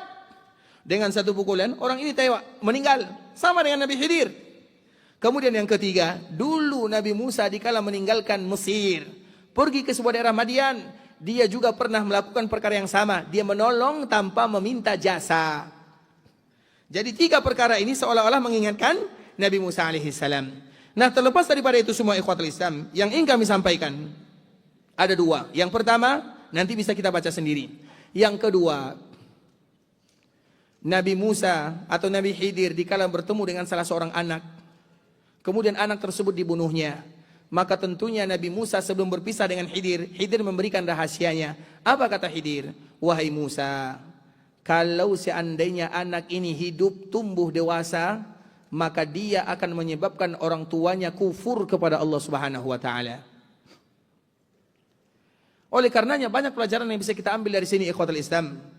Ada di antara kita yang mungkin anaknya meninggal dikala mereka kecil. Jangan pernah mereka mengatakan, ya Allah, engkau tidak adil kepada diriku. Ya Allah, apa salahku, apa salah anakku? Kenapa engkau ambil anakku? Jangan. Kita tidak tahu. Makanya para ulama dan salah satunya adalah Imam Ibnu Katsir menyebutkan, kalau anak ini tumbuh dewasa, maka dia akan membawa orang tuanya kufur kepada Allah. Kalau kufur, tidak ada jalan yang ketiga kecuali neraka Allah Subhanahu wa taala. Nah, dikala anak ini meninggal dikala kecil, dia selamat, dia pasti masuk surga. Orang tuanya bersabar, diganti oleh Allah. Sehingga dikala anak ini meninggal, Allah ganti dengan anak yang lain. Yang mana anak ini anak yang membawa orang tuanya beribadah kepada Allah Subhanahu wa taala. Dikala Nabi Musa mendengarkan, baru Nabi Musa mengatakan, oh ternyata itu rahasianya. Kemudian yang ketiga, dikala masuk ke perkampungan yang kedekut, yang bakhil, yang kikir. Kemudian mereka tidak mau menjamunya, tidak mau membantunya. Ada rumah diperbaiki tanpa jasa. Ternyata rumah itu adalah rumah salah seorang. Yang orang ini adalah orang yang saleh. Maka Allah mengatakan, wa ammal jidaru fakana li ghulamaini yatimaini fil Madinah. Rumah ini milik 2 orang anak yatim. Anak yatim itu artinya anak yang sudah meninggal ayahnya dan dia belum balik. Itu anak yatim namanya. Kalau anak yatim itu artinya anak yang belum balik. Kalau sudah balik tidak lagi disebut dengan anak yatim. Kalau sudah balik disebut dengan anak yatim, maka rata-rata kita semua anak yatim. Makanya biasanya kan ada santunan anak yatim. Lihat yatim itu kapan, apa standarnya. Yatim itu standarnya adalah baliknya. Kalau sudah balik, bukan berarti kita tidak boleh menyantuninya. Tapi bukan yatim lagi namanya. Sudah berubah profesinya atau namanya. Kemudian wa ammal jidaru fakana li ghulamaini yatimaini fil Madinah. Ternyata rumah ini, rumah yang ingin rusak, yang sudah rusak, yang hampir tumbang, yang hampir roboh, punya anak yatim dan tidak ada yang memperbaikinya. Karena orang kampung ini adalah orang yang bakhil. Mereka tidak tahu ini anak yatim, rumahnya mau diperbaiki, mereka tidak tahu menahu karena mereka bakhil. Wa ammal jidaru fakana li ghulamaini yatimaini fil Madinah wa kana tahtahu kanzul lahumā. Ternyata di bawah rumah itu ada intan permata, ada barang perhiasan yang indah, emas dan yang semisalnya. Dan orang-orang tidak tahu. Kemudian apa alasannya? Wa kana tahtahu kanzul lahumā wa kana abuhuma salihah. Ternyata intan permata emas tersebut yang banyak di bawah rumah karena orang tuanya ada orang tua yang saleh. Karena kesolehan orang tuanya, Allah jaga anaknya. Sama dengan kisah Umar bin Abdul Aziz. Kalau sudah saleh orang tuanya, maka jangan khawatir akan anak-anaknya. Anak-anaknya pun akan ikut mendapatkan kebahagiaan daripada kesolehannya. Maka dari situlah kita kebalikannya. apabila ada anak yang durhaka, maka sebelum anak durhaka, maka yang durhaka itu adalah orang tua. Terkenallah dengan istilah orang tua yang durhaka. Dengan kedurhakaan orang tua, maka anaknya pun akan durhaka kepadanya. Sebelum kita marah kepada anak yang durhaka, maka kita dulu tanya kepada diri kita sendiri, apakah kita sudah menjadi saleh atau durhaka? Kita sudah saleh kepada anak kita atau kita durhaka kepada anak kita? Karena bagaimanapun ikhwatul Islam, yang kita lakukan itu, yang kita lakukan dikembalikan nanti kepada kita. Salehnya kita, tolehnya kita, itu semuanya akan kembali kepada orang tuanya. Makanya ada di zaman Umar ada yang mengadu, wahai Umar, anakku anak yang durhaka. Maka Umar memanggil anaknya. Dikala anaknya sampai, wahai fulan, kenapa kamu menjadi anak yang durhaka? Apa kata anak tersebut kepada Umar? Wahai Umar, sebelum engkau bertanya kepada diriku, maka aku juga bertanya kepadamu, apa kewajiban orang tua untuk anaknya? Maka Umar menjelaskan kewajiban orang tua untuk anaknya, ajarkan dia agama, berikan kepadanya nama yang indah, carikan untuknya ibu yang salihah. Disebutkan 3 oleh Umar bin Khattab radhiyallahu taala anhu. Kemudian anak ini mengatakan, wahai Umar, ketahuilah, di antara 3 yang kamu sebutkan tidak satu pun yang dilakukan oleh ayahku. Umar ingin marah kepada anak. Ketika mendengarkan anak ini mengatakan tidak satu pun orang tuaku melakukan yang demikian, maka Umar berbalik kepada orang tuanya dan mengatakan, kamulah yang durhaka sebelum anakmu yang durhaka. Kedurhakaan anak bukan datang secara tiba-tiba, tapi ada penyebabnya. Dan di antara salah satu penyebab yang paling berbahaya atau penyebab yang paling luar biasa adalah karena orang tuanya durhaka. Siapa orang tua yang durhaka? Mereka yang tidak tahu apa kewajiban untuk atau kepada anak-anaknya. Memberikan nama yang terbaik, mencarikan orang tua atau ibu yang terbaik, mengajarkan kepada mereka agama, itu merupakan di antara kewajiban yang dilakukan oleh orang tua kepada anak-anaknya. Kenapa demikian ikhwatul Islam? Karena antara anak dengan orang tua, kalau seandainya mereka hidup dalam keadaan bertakwa kepada Allah Subhanahu wa taala, saling melakukan kebaikan, saling mengajarkan agama, maka kebaikan tersebut tidak akan putus hanya di dunia, tapi akan berlanjut di akhirat sana. Dan di antara salah satu hadisnya, Nabi sallallahu alaihi wasallam menyebutkan ikhwatul Islam, man qara'al Qur'an wa 'amila bima fihi ulbisa waliduhu yaumal qiyamati tajan dawuhu ahsan min dawi syams fi buyutid dunya wa kanat fi. Siapapun yang belajar Al-Quran, belajar agama, karena Al-Quran itu inti dari segala-galanya. Ingat ikhwatul Islam, hadis Nabi sallallahu alaihi wasallam, siapapun yang belajar agama, karena itu adalah kewajiban orang tua untuk anaknya, dan pembuka agama itu adalah ayat-ayat Allah Subhanahu wa taala. Maka Nabi mengatakan, man qara'al Qur'an, siapapun yang membaca Al-Quran, wa amila. Ingat, di sini tidak disebutkan menghafal ya. Agar kita tahu, menghafal itu bonus. Tapi yang terpenting itu adalah mereka yang membacanya wa amil, dan mereka yang mengamalkannya. Wa amila bima fi, dan mereka mengamalkannya. Ulbisa waliduhu yaumal qiyamati tajan dawuhu ahsan min dawi syams. Siapapun yang membaca Al-Quran dan berusaha mengamalkan isi Al-Quran, maka Allah pasangkan untuk orang tuanya nanti di surga mahkota. Bagaimana bentuk mahkota tersebut? Dawuhu ahsan min dawi syamsi fi buyutid dunya. Cahayanya lebih terang, lebih indah daripada cahaya matahari di dunia. Fama dhannukum billadhi amila bih. Kalau seandainya itu yang didapatkan oleh orang tuanya, berarti artinya ikhwatul Islam, artinya orang tuanya bisa jadi biasa-biasa saja. Orang tuanya mungkin dia disibukkan untuk mencari ma'isyah, mencari pendidikan untuk anaknya. Orang tuanya biasa-biasa. Tapi anaknya dia tidak mau. Saya biasa, anak saya harus luar biasa. Dan orang tua yang luar biasa adalah yang menjadikan anaknya luar biasa. Dan salah satu yang luar biasa mengajarkan kepada mereka agama. Dan salah satu kunci daripada agama, intinya, pintu masuknya adalah ayat-ayat Allah Subhanahu wa taala, Al-Quran. Maka tanamkan dalam jiwa kaum muslimin agar anak kita itu bisa membaca, menghafal itu bonus. Tapi membaca dan mengamalkan, menghafal Al-Quran itu bonus. Artinya kalau ada anak kita yang hafal Quran, alhamdulillah. Kalau ada anak kita yang tidak hafal, tapi mereka selalu membacanya, alhamdulillah. Maka ingat ikhwatul Islam, karena kalau seandainya Nabi menyebutkan barang siapa yang punya anak menghafal Quran, Jarang di antara kita yang punya anak menghafal Quran kecuali sedikit. Lebih banyak yang tidak hafal. Karena ahlul Quran yang nanti bisa menyebabkan mahkota untuk orang tuanya di surga, itu adalah mereka yang membaca dan mengamalkan walau dia tidak hafal Al-Quran. Ada salah satu kisah ya, kisah ini diriwayatkan dari Syekh Abdul Razak ya. Dia pernah bercerita, setelah pengajian, ada orang tua yang datang kepadanya dan bertanya, wahai Syekh, aku sholat malam, tapi aku tidak hafal Al-Quran kecuali 3. Yang kita kenal dengan trikul. Ayat kita semuanya, trikul. Qul huwallah, qul a'udzu birabbil falaq, qul a'udzu birabbin nas. Aku tidak hafal kecuali trikul. Kemudian aku sholat dengan 3 ayat ini. 1 jam, 2 jam.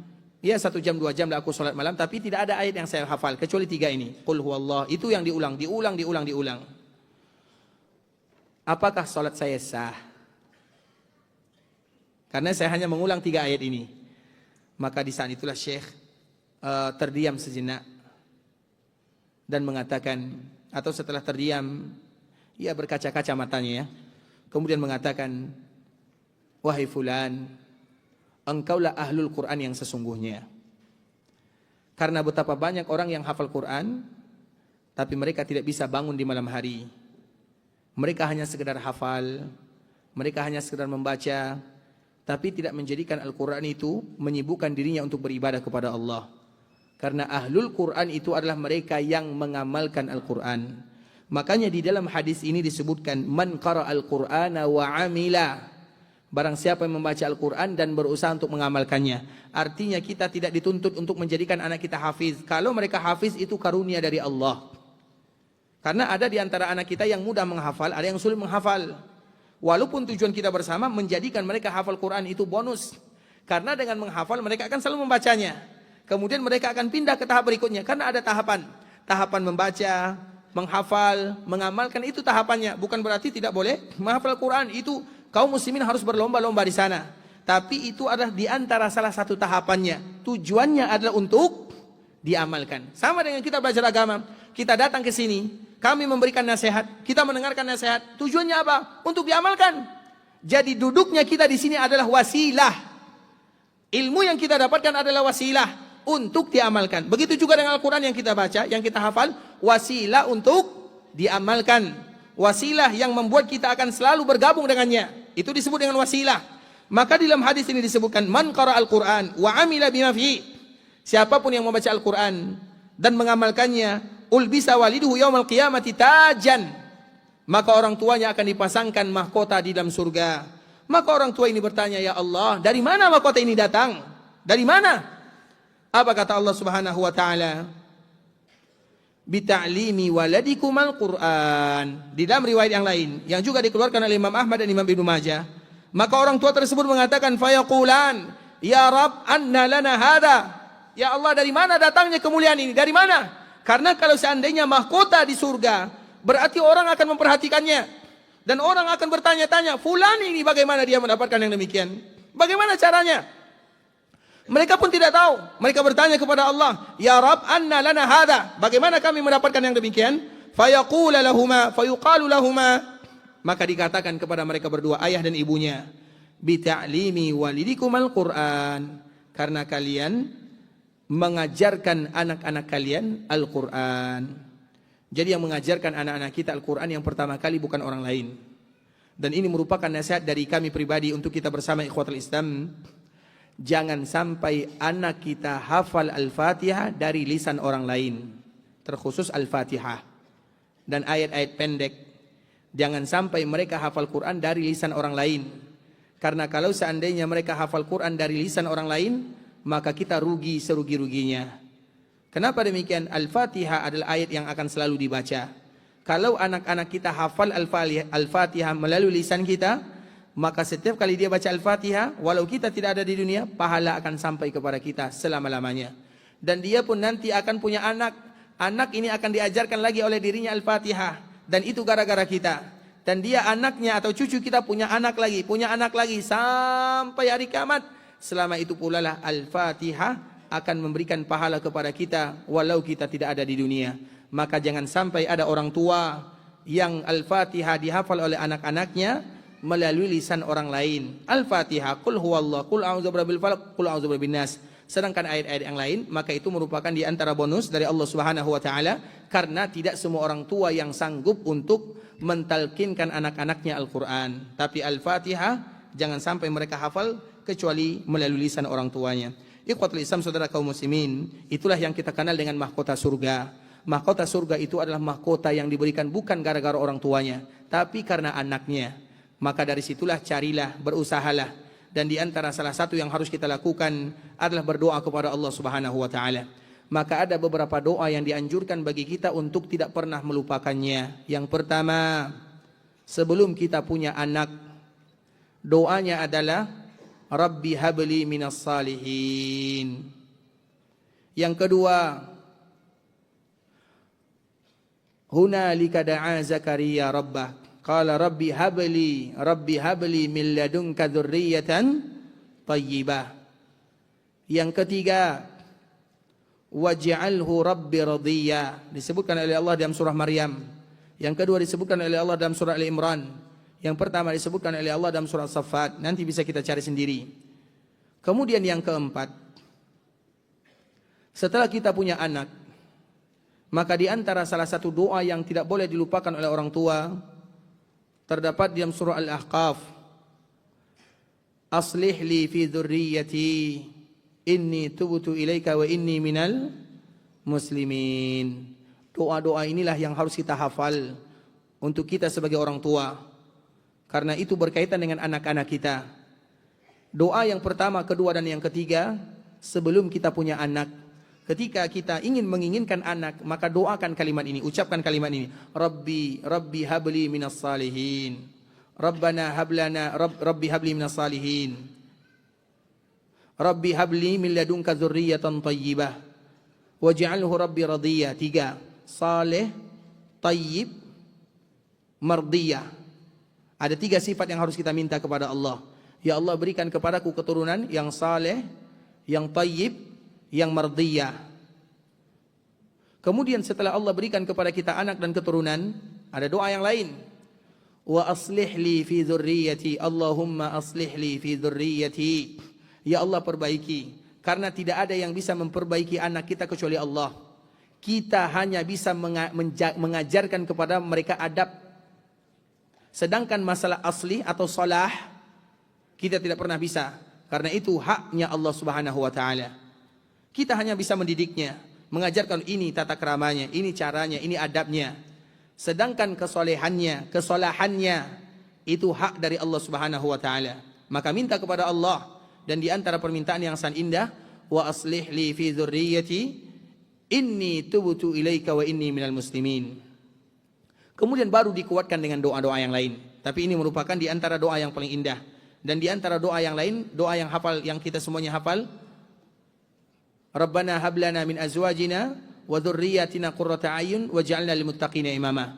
Namun doa yang pertama dan yang keempat itu merupakan doa yang tidak boleh kecuali dihafal oleh kaum muslimin. Baik. Di antara orang tua, karena pembahasannya untuk orang tua, siapa yang sudah hafal doa ini, 4 ini?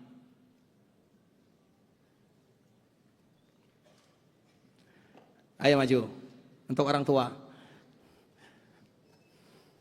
Baik, silakan maju ya. Yang sudah jadi orang tua ya, yang jomblo tidak boleh. Baik, silakan maju.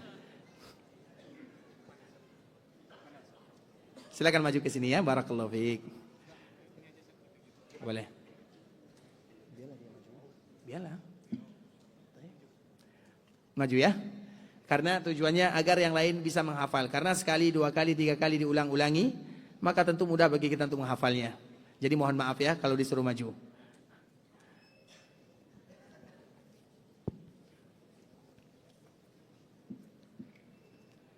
Dan inilah inti daripada pembahasan kita hari ini, Bapak Ibu semuanya, adalah doa-doa yang akan memudahkan kita untuk mendapatkan anak-anak yang saleh dan salehah, yang nantinya merekalah yang menyebabkan kita masuk dalam surga Allah Subhanahu wa taala. Agar kita nanti diberikan mahkota surga oleh Allah, kemuliaan yang sangat luar biasa yang diinginkan oleh setiap orang tua. Baik.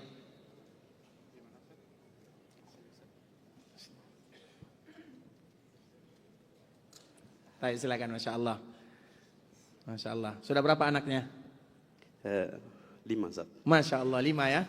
Masya Allah. Berapa umurnya? 36 Ustaz. 36 anak sudah 5. Tuh yang lain. Jangan kalah. Baik, silakan. Doa pertama, Rabbi habli minas salihin. Artinya, Ya Allah, berikanlah hamba karunia anak yang saleh. baik, yang kedua. Doa yang kedua, Rabbi habli min ladunka zurriyatan thayyibah. Artinya, Ya Allah, berikanlah hamba keturunan dari sisimu, dari yang baik. ya, baik. Baik, yang Keturunan ketiga. baik. Yang ketiga, aslih li waj'alhu mardiyah. Waj'alhu Rabbi radiyah. Waj'alhu rabbi radiyah. Artinya, Ya Allah, jadikanlah dia anak yang engkau ridhai. baik, yang keempat. Yang keempat, aslih li fi dzurriyyati inni tubtu aslih li fi dzurriyyati Inni tubtu ilaika. inni tubtu ilaika wa inni minal muslimin. Artinya, Ya Allah,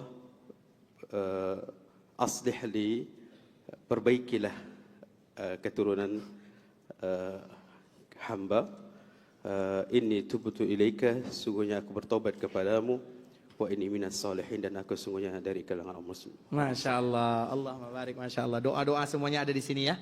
Karena tadi kurang lancar, insya Allah diperlancar lagi ya. Masya Allah, barakallahu fiik, Allah yahfadzukum, syakarallahu lakum. Semoga diberikan anak yang saleh dan salehah. Baik. Kalangan pemuda sudah, kalangan orang tua. Kalangan orang tua, siapa yang sudah hafal doanya? Yang mewakili muda-muda sudah selesai. Siapa? Saya silakan Pak. Masya Allah, barakallahu fiik.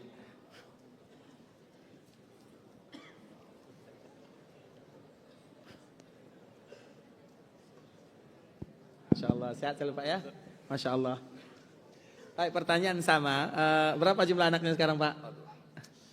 Panjang juga ceritanya. Jangan sampai kalah ya, yang berumur 36 tahun ya. 5 semua Ustaz. 5 ya, berarti termasuk kalah lah ya. Baik, Masya Allah. Baik, silakan doanya. Yang pertama, Rabbi habli minas salihin. Rabbi habli minas salihin. Yang kedua, Rabbi habli min ladunka zurriyatan innaka sami'ud du'at. Rabbi habli min ladunka dzurriyyatan. Innaka sami'ud du'at. Ada tinggal kalimatnya. Rabbi habli min ladunka zurriyatan. Rabbi habli Rabbi habli minas salihin. Rabbi habli min ladunka zurriyatan thayyibah. Thayyibah. Rabbi habli min ladunka dzurriyyatan thayyibah. Baik. Innaka sami'ud du'at. Yang ketiga, Waj'alhu mardiyah. waj'alhu Rabbi Waj'alhu rabbi mardiyah. radiyah. Baik. Yang keempat, Allahumma aslih li fi zurriyati Allahumma aslih li fi zurriyati wa inni tubtu ilaika wa inni minal muslimin. Masya Allah. Silakan Pak. Masya Allah. Sehat selalu Pak ya. Masya Allah. Baik. Taib. Sekarang pertanyaannya untuk anak-anak Ustadz yang berani menunjuk orang tuanya.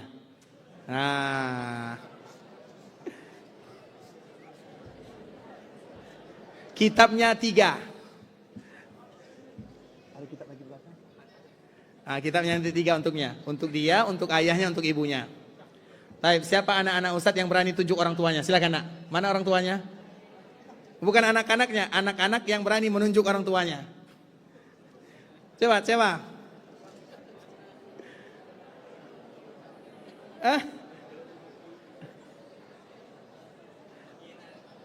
Betul nih.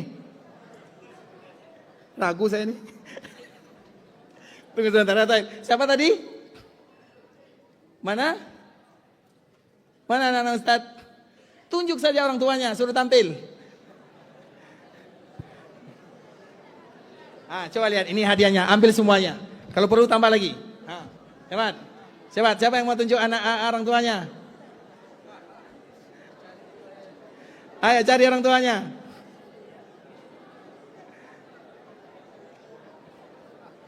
Orang tuanya tidak marah, aman insya Allah. Ada? Kalau tidak kita kasih kesempatan yang lain. Ada? Siapa nak? Taib. Maju ke sini.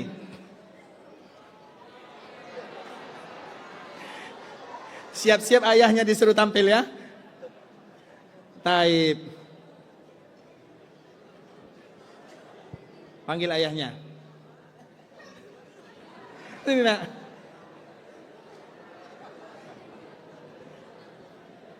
Siapa nama ayahnya?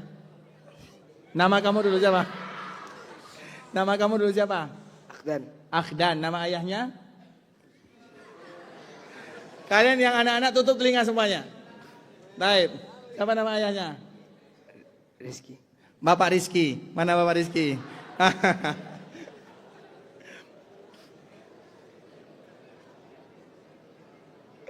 Taib. Sini ya. Bapak Rizki di samping sini ya. Masya Allah.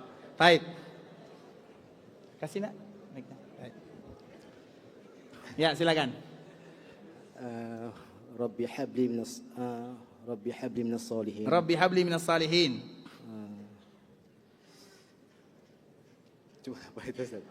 Bantu nak, bantu ayahnya. Rabbi habli minal dunka dzurriyyatan thayyibah. Taib, yang ketiga. Waslih li fi dzurriyyati wa Bantu nak. waslih li fi dzurriyyati Inni tubtu ini tubtu ilaika ilaika wa inni minal muslimin. wa inna Baik, satu lagi.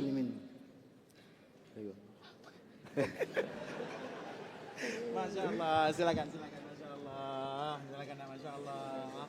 Sehat selalu ya. Untuk abinya, untuk uminya, untuk dia ya. Masya Allah. Nanti doa-doanya ada dalam situ ya.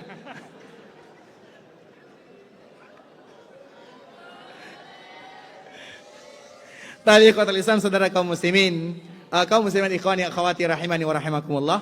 Tentu itu merupakan di antara pembahasan kita pada hari ini, karena bagaimanapun cita-cita kita bersama agar mendapatkan anak yang saleh dan salehah. Semoga Allah Subhanahu wa taala memberikan itu semua kepada kita bersama. Amin amin ya rabbal alamin. Dan sekarang kita mungkin sampai di sini ya. Kita mungkin buka pertanyaan satu atau dua. Kalau ada di antara kita yang ingin bertanya, maka kami persilahkan. Jazakumullahu khairan.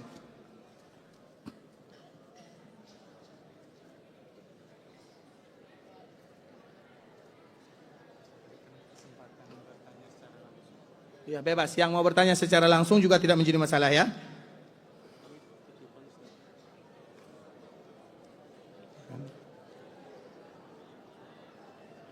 Taib. Pertanyaan yang pertama ikhwatul Islam, apakah kesuksesan di dunia bisa menyelamatkan kita di akhirat? Ikhwatul Islam, kita harus tahu, orang sukses itu apa kaedahnya? Siapa yang tahu apa kaedah orang sukses?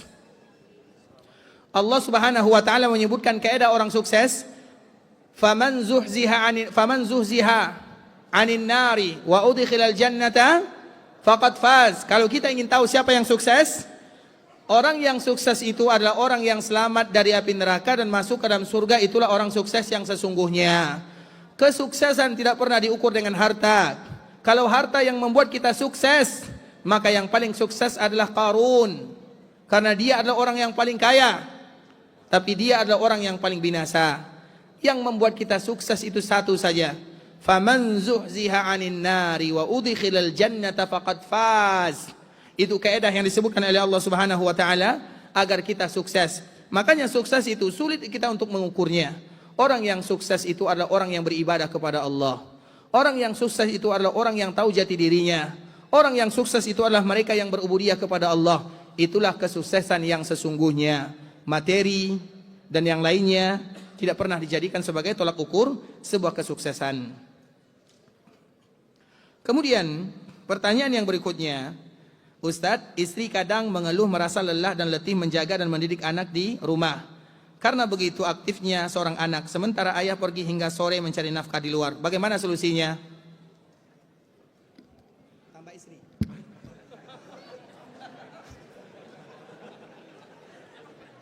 Ini untuk kita saja ya. Baik. Jadi ada cerita ya, ini ibu-ibu mohon maaf ya, ini sekedar cerita, bukan untuk dilakukan, itu urusan belakangan. Jadi ibu-ibu, bapak ibu, Dulu ada salah seorang ulama namanya Nasiruddin Al-Albani. Ya, Nasiruddin Al-Albani. Mungkin kita tahu, ini cerita-cerita para ulama ya. Istrinya mengadu, mengeluh, penat, lelah, letih. Karena pustakanya besar, kitab-kitabnya banyak. Setiap hari harus membersihkannya, merapikannya. Belum lagi anak, belum lagi ini. Jadi istrinya mengadu akan suaminya. Jadi Syekh Albani pun itu istrinya mengadu. Apalagi Syekh Fulan. Taib. Kemudian ada salah seorang tempat mengadunya namanya Adnan ya. Dan masih hidup. Kemudian maka dipanggillah Syekh Albani dengan istrinya. Dan dia sebagai hakimnya. Ini ibu-ibu mohon maaf ya. Ini sekedar cerita. Mohon maaf sekali. Mohon maaf ya. Baik. Kemudian, karena pertanyaannya sama. Saya grogi menyambung cerita ini. Disambung atau tidak ya? Tidak usah disambung, bahaya. Tidak jadi.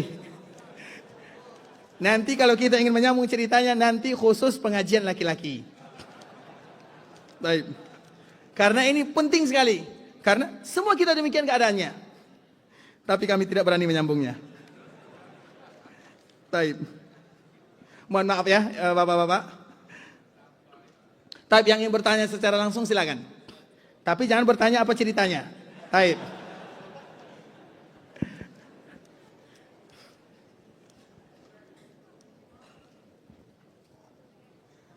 Assalamualaikum warahmatullahi wabarakatuh.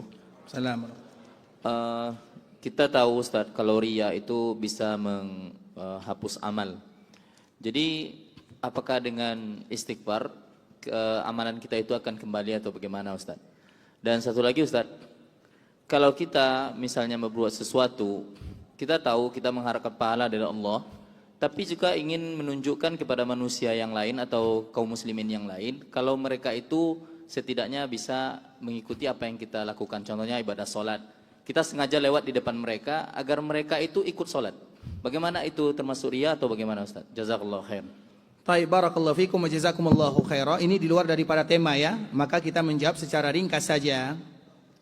Riya itu ada bagiannya. Ada riya yang besar, ada riya yang kecil, ada riya yang i'tiqadi, ada riya yang nifaq. Seperti misalnya hadis-hadis Nabi sallallahu alaihi wasallam, intinya riya itu banyak pembagiannya. Nah, riya itu ada yang bisa menyebabkan dosa amalan kita terhapuskan, ada yang tidak bisa atau yang menyebabkan amalan kita tidak terhapuskan. Dan orang yang riya banyak pula pembagiannya. Ada orang yang riya di awal ibadah, ada orang yang riya di pertengahan ibadah, ada orang yang riya di akhir ibadah. Itu lain. Orang yang riya di awal ibadah itu bahaya. Mulai dari dia beribadah dia sudah riya, maka itu berat, tidak diterima amalnya. Kemudian ada orang yang riya di tengah ibadah, terbagi dua. Dia melawannya atau dia terus riya, itu lain lagi ceritanya. Ada orang yang riya setelah ibadah, itu paling ringan. Itu pembagian daripada riya. Kemudian selanjutnya, kalau ada orang yang ingin berbuat baik dengan tujuan agar orang lain mengikutinya, apakah itu riya? Maka kita tidak bisa mengatakan itu riya atau tidak riya. Itu dikembalikan kepadanya. Hanya saja harus ada dua hal yang harus diketahui. Yang pertama, seorang muslim harus bertanggung jawab terhadap dirinya. Yang pertama kali mereka selamatkan adalah dirinya. Jangan gara-gara kita beribadah untuk mencontohkan kepada orang lain, tapi kita riya, kita diazab oleh Allah Subhanahu wa taala. Jangan. Selamatkan diri dulu. Artinya jangan riya. Kemudian yang kedua, boleh bagi kita mempertontonkan ibadah kepada orang lain idza aminantil fitnah, apabila dia merasa fitnah aman dari dirinya. Itu dua syarat. Kalau dua ini bisa dia lakukan, silakan dia pertontonkan. Dia bersedekah, sengaja dia mengeluarkan tukar merah, warna merah, supaya orang lain juga mengeluarkan warna merah. Jangan warna abu-abu. Itu contohnya. Dengan syarat dia menjaga dirinya dari fitnah. Dia merasa tidak karya. Kalau dua ini selamat, silakan. Tapi siapa di antara kita yang bisa selamat? Karena bagaimanapun sebelum kita menyelamatkan orang lain, sebelum kita mengajak orang lain, maka kita bertanggung jawab terhadap diri sendiri. Jadi itu pembahasan riya yang diperincikan oleh para ulama. Silakan tadi yang di belakang, silakan. Baik, silakan.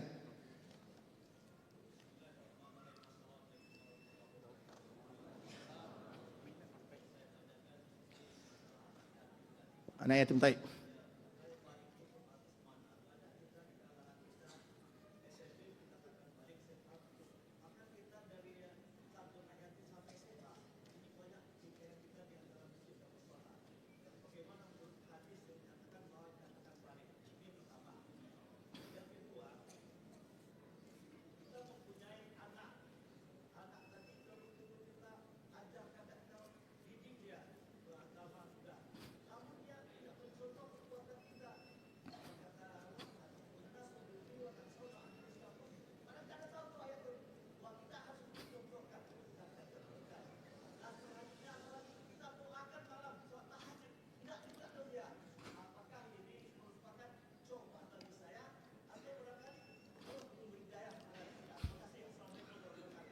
Waalaikumsalam warahmatullahi wabarakatuh.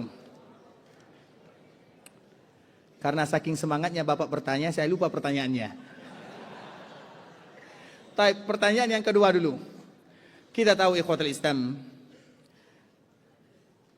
orang tua, makanya tadi kita menyebutkan, di sini banyak dinukilkan ya, kewajiban orang tua adalah addibu auladakum. Bagaimana kalian mengajarkan anak-anak kalian dengan adab dalam agama. Sedangkan al-islah atau memperbaiki itu dikembalikan kepada Allah Subhanahu wa taala. Maka Allah menceritakan di dalam Al-Qur'an anaknya Nabi Nuh. Apa kurangnya Nabi Nuh? Apa kurang ibadah Nabi Nuh? Apa kurang doa Nabi Nuh? Tapi anaknya tetap tidak mau ikut kepadanya. Bukan hanya tidak sekedar mau ikut, dia tidak ikut bersama agamanya. Coba bayangkan, kalau anak kita, sejahat apapun anak kita, tapi dia tetap berada di dalam agama Islam, itu bersyukur kita kepada Allah Subhanahu wa taala. Itu poin yang pertama. Yang kedua, kadang-kadang ada seorang orang tua yang di siang harinya dia betul-betul berusaha untuk anaknya, di malam hari dia berdoa untuk anaknya, namun anaknya juga belum berubah. Ingat, bisa jadi nanti setelah kita meninggal anaknya diberikan perubahan oleh Allah Subhanahu wa taala. Kita tidak tahu. Makanya yang dituntut bagi manusia adalah berusaha, hasilnya diserahkan kepada Allah. Ya Allah, aku sudah berusaha, hasilnya aku serahkan kepadamu. Kalau seandainya di dunia kita belum melihat hasilnya, bisa jadi nanti setelah kita wafat, anak-anak kita menjadi anak yang, dan betapa banyak yang demikian. Makanya seorang muslim harus selalu menyerahkan anaknya kepada Allah Subhanahu wa taala. Penjagaannya, adabnya, akhlaknya. Allahumma hafadh abna'i bihifdzika wa kla'hum biriayatik. Itu merupakan di antara kalimat yang harus dibaca oleh kaum muslimin. Ada cerita ikhwatul Islam. Coba bayangkan perkara dunia. Jadi ada di sana itu ada namanya istiraha. Istiraha itu tempat tertutup. Biasanya ada kolam renang di dalamnya. Apa namanya di daerah kita? Villa lah.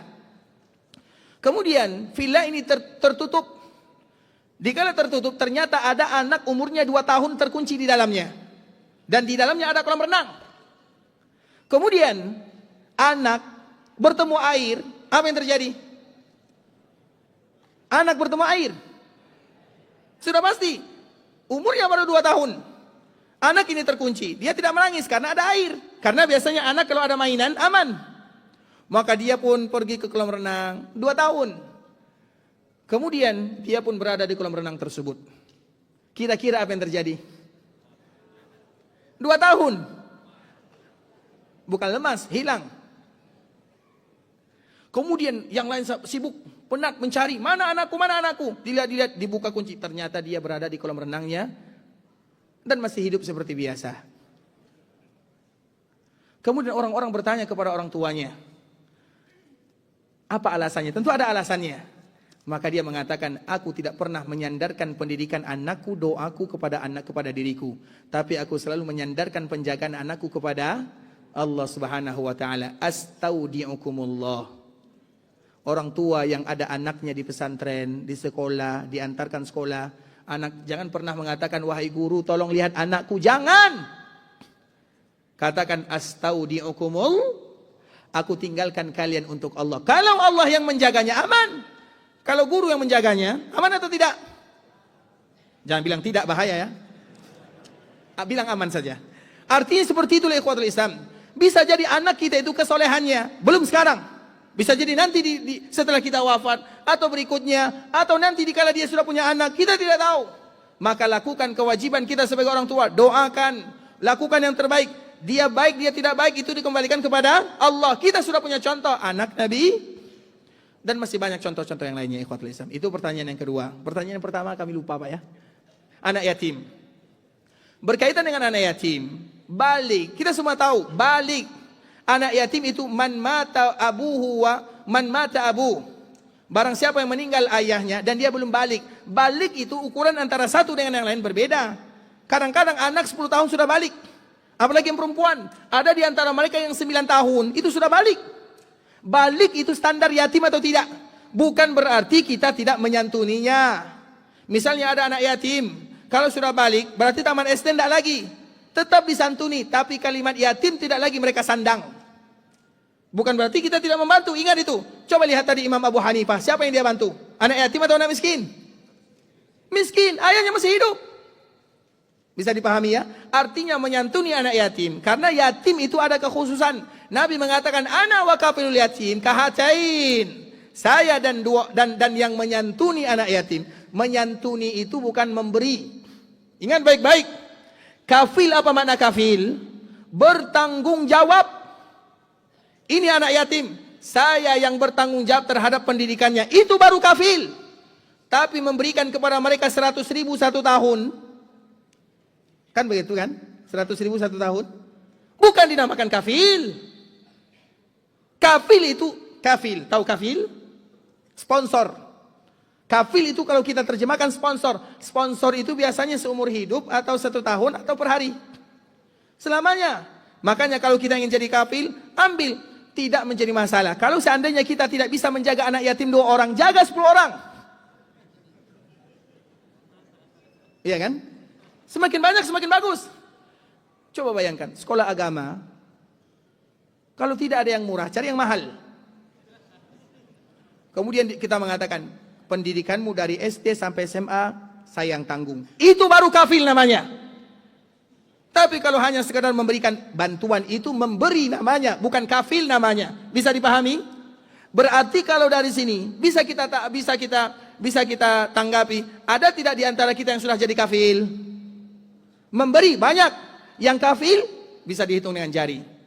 Dan kafil yang sesungguhnya adalah untuk keluarga, bukan untuk orang lain. Anak saudara, bisa jadi saudara kita sudah meninggal, anaknya, kita kafilnya. Ada salah satu cerita yang penutup ya, ini pertanyaan yang lain tidak buka. Ada salah satu orang di Mekah, dia orang yang biasa-biasa saja. Bahkan dia termasuk orang yang tidak dipandang.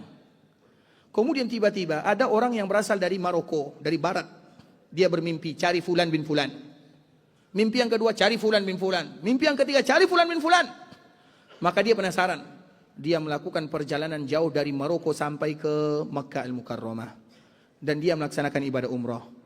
Setelah selesai melaksanakan ibadah umrah, dia pun mencari-cari orang yang tadi ada di dalam mimpinya. Dicari di sekitar Mekah, tidak ada. Dicari di satu kabilah, tidak ada. Karena sudah lelah mencari, pada akhirnya ditemukan ada sebuah kabilah yang jauh, kampung yang jauh.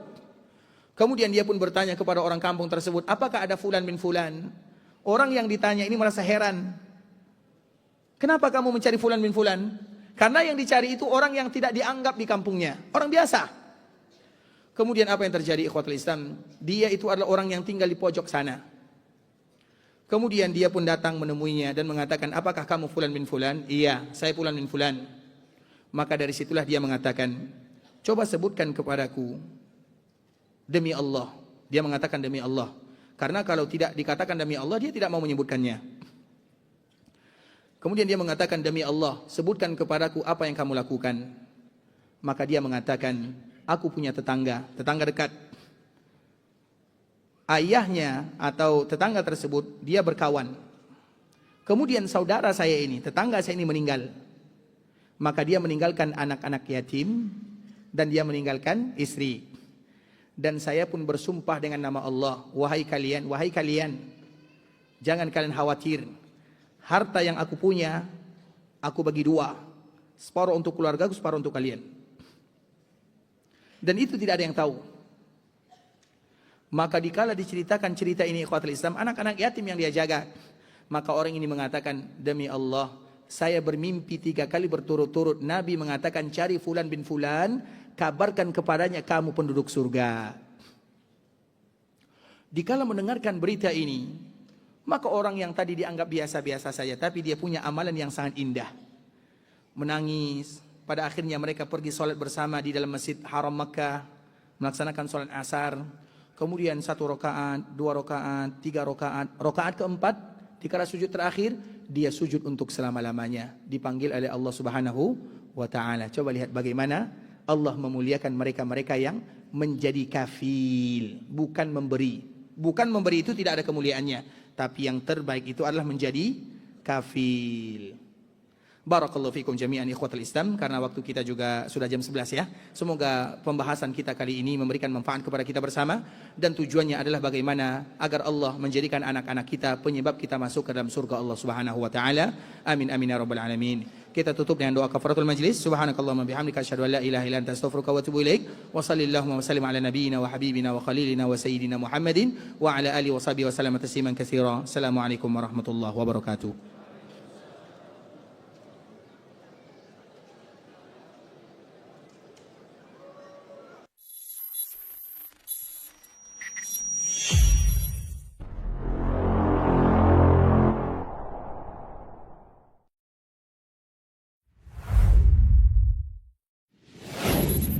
Assalamualaikum warahmatullahi wabarakatuh.